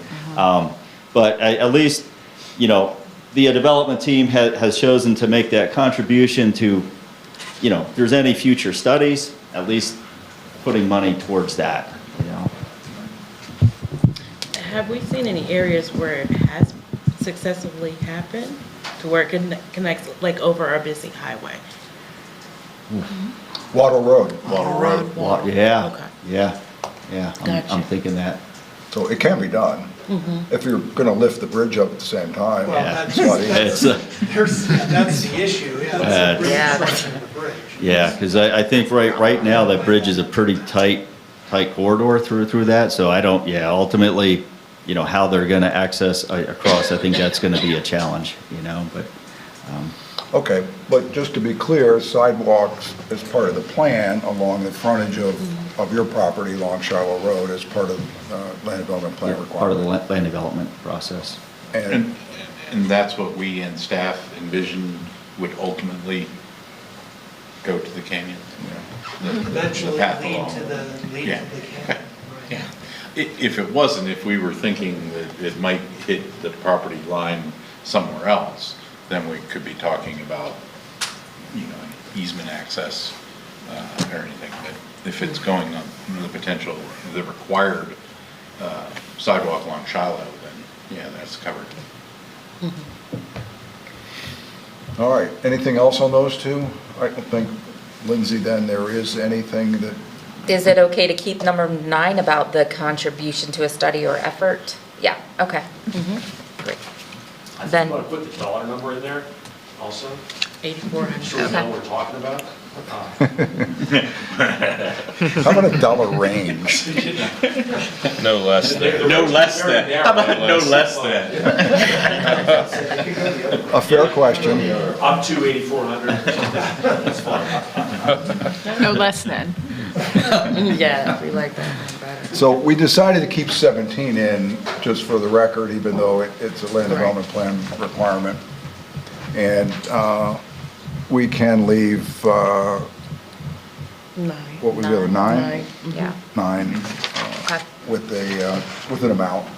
Got That's it. fair. So that then takes us to 15 and 16, and by my notes, those are the last two at least listed in the memo. 15 is, traffic impact shall be reevaluated at the end of each development phase with updated analysis provided to the township for review.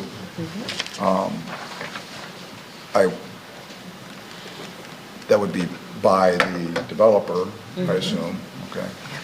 16 is, if significant cut-through traffic is observed in adjacent developments, the developer shall prepare and implement mitigation strategies subject to township approval. I read that as requiring the developer to provide some data analysis at the conclusion of each phase within probably a certain time window. And then if it meets some threshold,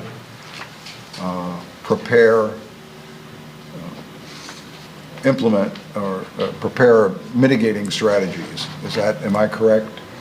Yeah, I think any, additional traffic, yes, exactly. And then the mitigation strategies for any cut-through in adjacent neighborhoods, which we had a little bit of a further in-depth discussion about it not long ago, about different types of mitigation and what you can do, and the actual concern of cut-through traffic. It came up because a resident of Independence Place was here during the public hearing and brought this up. So this is why it's still here.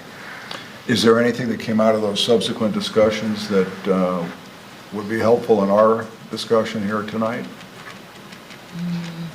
Not necessarily. No, we talked a little bit about signage, do not enter private Okay. development since they're private roads. Well, let me turn to you. Is there anything that came out of that discussion beyond? No, just basically at the end of the first phase, we would look at the traffic counts to see if there is any cut-through traffic coming through, Independence Place.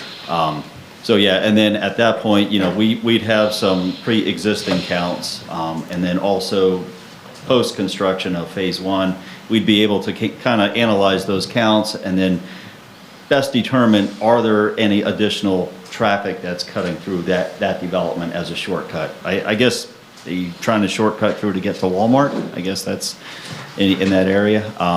As far as any long-term, mitigations, I guess we'd have to determine what the counts reveal, and then at that point come up with a strategy.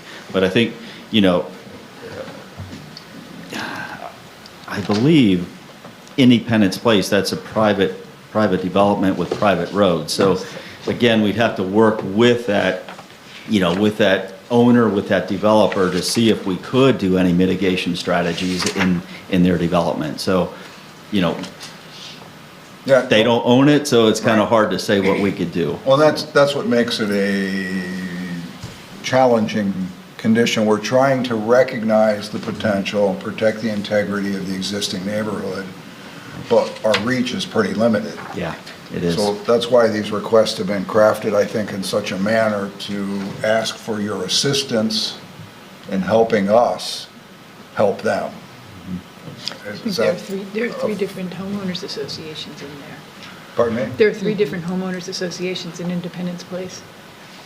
Yeah, so that just makes it even more challenging. It makes it more complicated, Yeah. yeah. But it appears to me that we're doing what is within our purview here to at least recognize and try to mitigate to the extent possible for us with your help. Does any of that sound like an unreasonable request? No, I think we discussed it as a development team, and yeah, that's something that we can, certainly assist with. Like I said, once we have the final counts, at that point, we'll be able to determine, what's the next strategy. It could be years down the road, but, so yeah, and once we have those counts, I mean, we could have some dialogue with the homeowners group, and if they choose not to have any signage or speed bumps, I mean, that's their prerogative then. Yeah. Well, I mean, it's not out of the realm of possibility that there could be some signage or something on your property also, but let's list, I want to hear what the rest of council says. Is there anything beyond what we're asking for in here? Anything that you would like to see more specific, like, for example, maybe a timeline between the completion of the analysis, the completion of the phase and the completion of the analysis? Do we need to get that specific? And it should be within months, not years? Yeah, definitely. Something I like would that. say probably Can it be- within a year of each phase. All right, well, then, Because it's gonna take people a while to figure out which way they wanna go. Year of occupancy, Yeah, Yeah. within a year of occupancy. Yeah, you don't want to take a knee-jerk reaction to something and you ultimately end up making it You mean worse within a year of occupancy of phase one? of each Yeah. phase. Of each phase. Of each phase. So the other thing to specific, we're saying traffic impacts shall be evaluated. Where? I think we should divine the area so that we're both clear going in where we're going to be looking for impacts. Yeah. at Independence Place. Well, is it a circumference, a radius of the development or whatever? I mean, that's kind of what I was trying to draw out here. Yeah. is- There are Just so the understanding. So it would be that there are two entries into Independence Place, one that's down by the townhomes and one that's down by the single-family homes. Right. And then those would sort of circumnavigate on either side of the development down to the entrance that would take you across Drapelis to Walmart. That's what we're looking for. That's what we're thinking. Because you can have traffic impacts beyond the closest developments. And that's, I think we should all be clear on where we're going to be looking I at mean, impacts. and I'm pulling this completely out of the air, but would something that from 1,000 feet to the midpoint of the intersection of Pleasant Point and Trout Road be what you're looking for? Is it that kind of a delineation? I don't know, I'm throwing, Could- that's why I'm saying. Yeah, We need to be clear, because usually these get looked at intersections, Yeah, right? that's what I So, was thinking, tie it yeah. back to the intersection studied in the TIF. Transportation Impact Could Study. be, yeah, oh, yeah, right there you go, yeah. If that's even possible. I couldn't hear. Oh, I'm sorry, if you tie the re-review of each intersection studied in the TIS. Reevaluate. That would establish, because we don't know what that is yet. So that would be good, because if we end up studying more intersections, then, I think John's going to offer some help here. Yeah, I'm John Sepp from Pantera. When we met with the staff, it was our understanding this was specifically for the cut-through traffic in Independence Place. I mean, we're going to do a traffic study, once the development's built out, you could take counts at entering and leaving our development, and that's it. I mean, what they do after that is impossible to determine. So, and as far as making the specific requirements to Independence Place, that could be a little fuzzy too. I mean, what constitutes a lot of cut-through traffic? 1, 5, 10, there's no guidelines for that. So I would recommend just leaving this loose, that the developer will assist the township, in resolving possible issues. But to make any firm commitment to resolving those issues, number one, to define the issue is very difficult. And number two, as we've said, to find a solution on properties we don't own, I think the spirit is that the developer will cooperate, but to come up with anything specific is going to be very, very difficult. Just my own, I'm completely comfortable with 16. I get that we have to make it clean and tidy-ish, and that. The 15, I was actually, for the developer's benefit, that they know exactly what they're going to be asked to look at impacts for. And when we met with the staff, that's what we were under understanding. And it should reflect that. And that was the conversation when we last had, Yeah. when we last met. Yeah. And we may be moving away or back or forward around what we coalesced around last time it was discussed. To be clear, 15 and 16 represent what you coalesced around last time you met. Okay. Yeah. I would say 15 is basically what will be happening as part of the PennDOT process, as far as evaluating the impacts at the end of each phase, because phase 1 gets built, let's just say a traffic signal is not required for phase 1. But once it's done, we're going to be doing traffic analysis again to see if at what point it is required. What point does the intersection down at Bennett Pike need a adjustment to timing of signals, or at Trout Road, or at Drabblebus. So I think with each phase, it's going to be sort of built in that they're going to be addressing any impacts to existing intersections. But 17 about the cut through, or 16.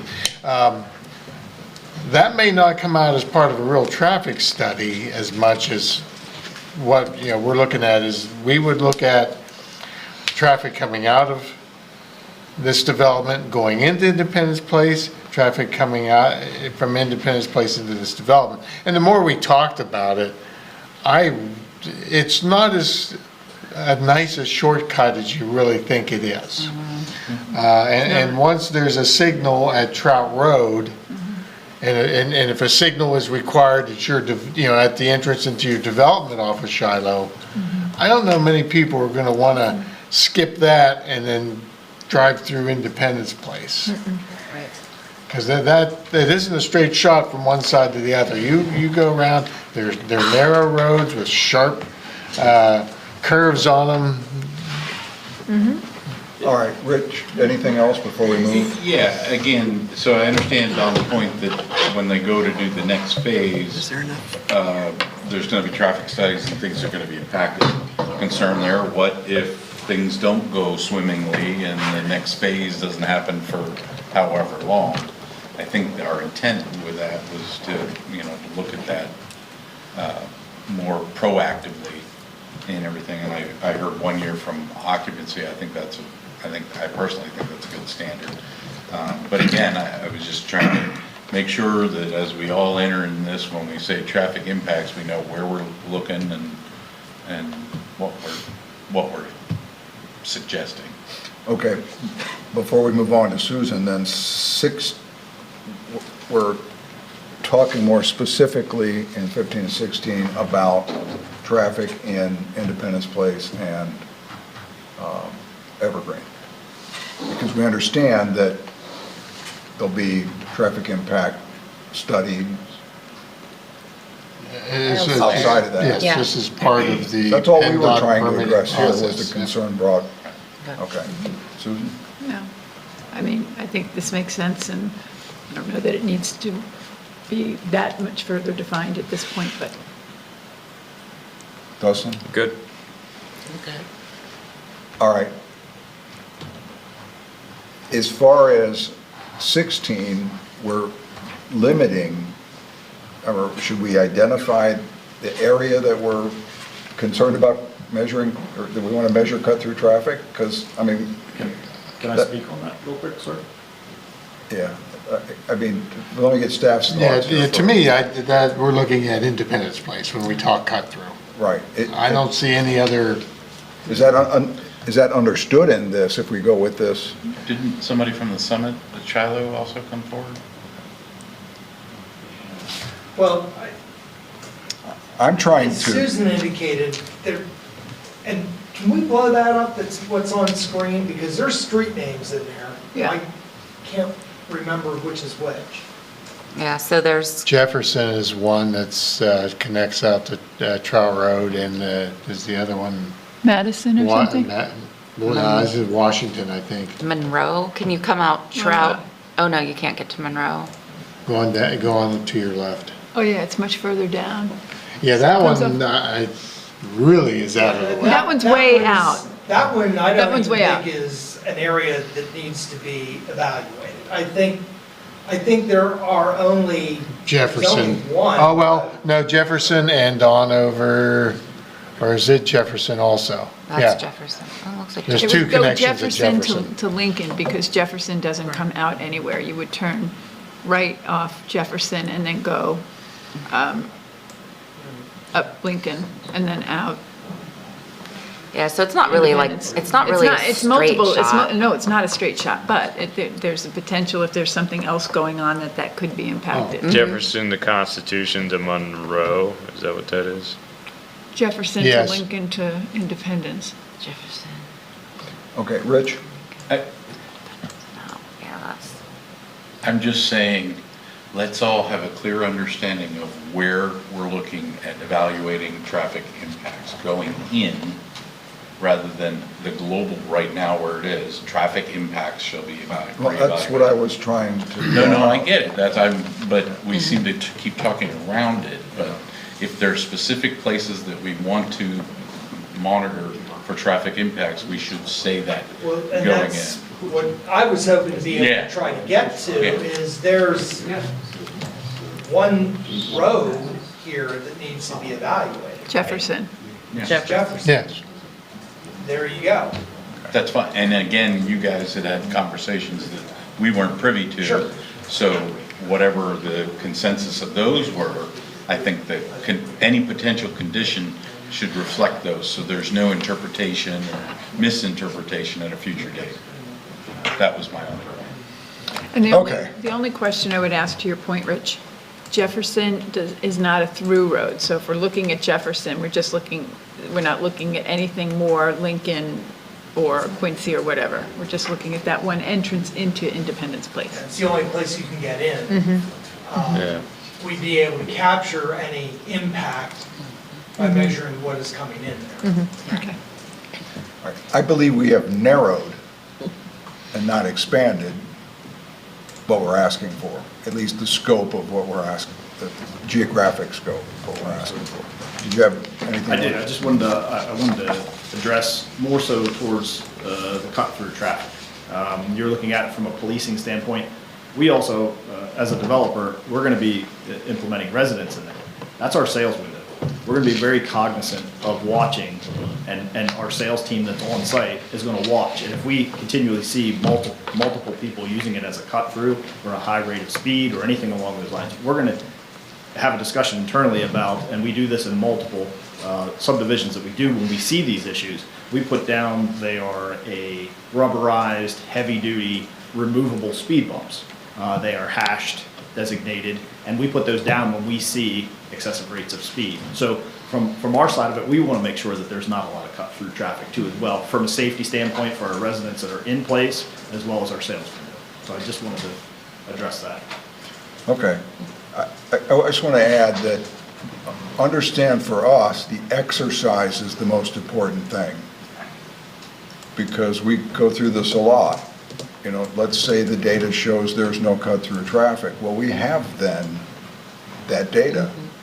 So that, it's not necessarily good or bad, it's just that we're responding to the potential, and should the data show there's minimal cut-through traffic, well, that's what we're asking for. We're not anticipating there will be or won't be, just want to know what it is. It's not a feeling, it's data. Yes, yes, we deal with that a lot. Going back to Rich and Dawn's specific locations, it would be Beckham and Shiloh and Trout and Pleasant Point. That's where we would take the counts after occupancy. That's what I would. Yes, yeah. Yeah. Yeah, if that mirrors what everybody's talked about, great. Yeah, That's not what we didn't, excuse me, just for clarity, we didn't specifically talk about Beckham, but that makes sense. That makes sense. in this But yeah, context. Dawn's right. I mean, you got to know when the light's going to be required. Yeah. So that's a given. Yeah. And as part of a PennDOT review, they're going to say, well, what about Drivabus in Shiloh? Yeah. So you do it at Trout. Yeah, so I mean, it'll go out, it'll probably go all the way from Benner out to the ramps at I-99. As part of phase 2. Right. But there's nothing between Well, phase 1 and phase yeah, 2 yeah. that allows us, that gives us this insight and everything. But for cut-through specifically, we're just looking at Jefferson. So that's what we would need to, the modification to set, You got that? 15 or 16. Lindsay got that. Yeah. Anything beyond that, what we just talked about between those two, are we happy? I got it. Then I dare ask the question, No. is there anything that wasn't included in the staff summary? That's great. Nope. I mean, I feel like we've discussed this now 4 or 5 times and thoroughly vetted, you know, what staff has commented on, what, you know, they even gave input, what the council gave input, what the planning commission said. And I feel like, you know, we've come around to a pretty good place in knowing that we can have some reasonable conditions to apply to the conditional use. Yes. We missed that. No, that's good, because I was asking for any additional, so since you missed that, there wouldn't be any. Rich? I was just gonna offer that I think because of how the developer and their agents came forward with this, you know, from the sketch plan all through everything, that's helped us get to only, even if every one of these were in 17, I mean, this could easily have been 5 times that much if there hadn't been the approach that was applied. So, appreciation. Thank you. Yeah. So I'm going to take that as no more additional topics for consideration. Okay. And just to echo what Rich said, we talked about this a long time ago. You know, we were put in a place where we were asked to consider development when we were looking at a very broad reconsideration of the entire area, and we felt very comfortable with allowing it to move forward under the conditional use. So just want to echo what Rich said. Thanks to Lindsay and the staff and your cooperation, I think we feel about as good as we could have anticipated going into this process, knowing that we were potentially getting ahead of what our grander plan was for the area. I think we're in a good spot right now. So thanks to everyone for helping guide the 5 of us there, including Louis. Anything before we come back in 2 weeks with the, we're not taking action tonight. No, I don't think so. I think this was good. Again, you know, the whole story of conditions are, you know, is to really kind of help out anything that's not met in the ordinance. You tend to get to the soft, spongy areas, all the specific stuff we met. And I think the stuff we talked about is very useful. Some of the stuff we would have done, some of it's documented to make sure, and I think some is making it a little bit better. So we're in pretty good shape now, I think, with what we talked about. Would those soft spongy areas be like the karst areas of the, That type of stuff. I was going Dave Fryer on it, trying to. All right, if that's it, then we can conclude discussion on this, and we'll thank you for your participation, and we will take a short recess so we can avoid the awkwardness of you guys leaving while we're still doing business. We'll reconvene in 5 minutes.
Hey, we ready in the back?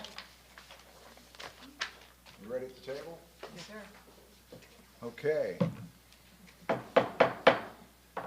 Reconvening tonight's March 6th College Township Council meeting. Not much left on the agenda because we just concluded old business and there is no new business, and we are down to staff informatives. There are 3. S1, comprehensive plan, comp plan February newsletter that Dustin referred to in his COG report.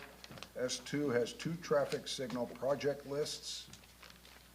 One is the project list and one is the grant status, and S13 is the February EZP updates. Anything staff needs to offer beyond what's in the packet? Any questions council has on any of those? Rich? On the SI2 stuff, this is the first I recall seeing this one, Yeah. which is great. The one request potentially is, if it's not too much to ask, is if we could have, you know, similar to number 3, you have the CT budget, and identify that, and we're not seeing, it would be nice to see, this is what we budgeted, this is how much it came in for, with these. I think that would be beneficial for us to see, but it is, you know, I appreciated seeing it. And then the other one was try to maybe help anybody that was looking at this to understand why Patton Township would be involved in the one item in here. If somebody could offer that. That would be number 5. Amy, you probably are more familiar with this than I am. Yeah, this was one where PennDOT actually approached the whole, they wanted to do a work on the corridor, and then since it had several municipalities, there needed to be a lead agency, and at the time, Patton Township agreed to be the lead agency, to be the liaison with the grant. It was all the PennDOT grant. It was technology. There was all kinds of different improvements to each of the signals in a particular corridor that went from, I want to say it was Lowe's basically, all the way to Scenery Drive. So it was, but the entire corridor saw some type of evaluation and potential upgrades. So that's really the only reason, is because there needed to be a lead agency, and Patton Township's, it was Alex Christini, is that, she's, while she was still there, she agreed to take the lead. So this just shows that our small piece is South Atherton Scenery. Exactly. But the whole thing goes, and Patton is the lead. Yeah, You know, and so what I did similar to the up. school district is lead on solar power, blah, blah. you know. Right, exactly. And the reason why we're waiting for them is there was a few things that still have to be put in, and they are getting ready to put that out for quote for the labor to install. The materials are already established and in warehouse up at their shop, and they're going to put out for bid the installation. So. We felt that there is a significant amount of work that is being done, and there are a significant number of grants that we are applying for and have been very successful at receiving. We have something on the order of 28, 29-ish traffic lights in College Township. That's a lot of lights. And they keep getting more expensive. And they keep getting more expensive. And even though they're on a rotation in terms of the cabinetry and other elements, about every 10 years we try to rebuild a cabinet, those types of things, they're exceptionally expensive. They're high maintenance, just given the number that we have. And so we felt, since we've been producing this information to assist us as we move through to the CIP projects and get ready for the upcoming year, we felt it was a great opportunity to convey the information back to council. Because an awful lot of time, we talk about a lot of things here. We don't talk about making the signals work and what it takes and what's involved and those types of things. So we just thought it was a great opportunity to share that information with you. And I think there's a really good story in there too, with the grant offsets that we've been able to secure. Yeah, I agree. I mean, the line item just keeps getting bigger. And so this visibility is great, and, you know, because the absolute expectation is they always work. When they don't. We hear about it. Oh, yeah, a lot of stuff happens. Yeah. So this is great visibility, thank you. Adam? I did have, if I may jump back to staff informative number one, the comprehensive plan report. Real quick, and not to prolong this meeting, but one of the things that, and Lindsay's aware of this, she and I have talked, I've spoken with the Center Region Planning Director, Mike Tilka, about this on multiple occasions as well. As part of the comprehensive plan update, one of the things, and I don't know if it is part and parcel with the comp plan update, but one of the things that has to be done at this point is a very complete and thorough reevaluation of the growth boundary and our growth boundary plan and the implementation of the growth boundary. Suffice it to say that when the growth boundary was implemented in the early 2000s, that was under vastly different conditions and reasons for the implementation of the growth boundary, and those conditions have substantially changed as of today, or since up through till today. And I think the time has come that there is a very deep dive that is done on the growth boundary, the pros, the cons, where do we go next, what does this look like going forward.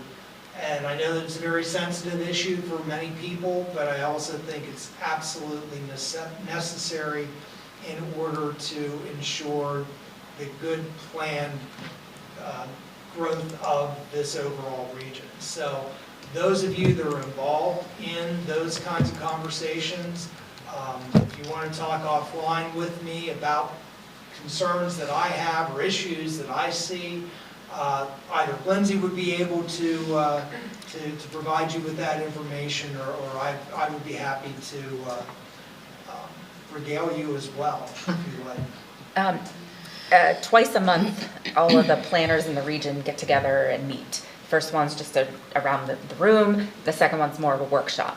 So we had the workshop last week, and one of the next steps in the comp plan process is to look at the growth boundary as it exists now, what's available within the growth boundary, how it can be developed, are there any constraints to why it's not being developed, and then from there kind of look at the places that are just, contiguous to the growth boundary.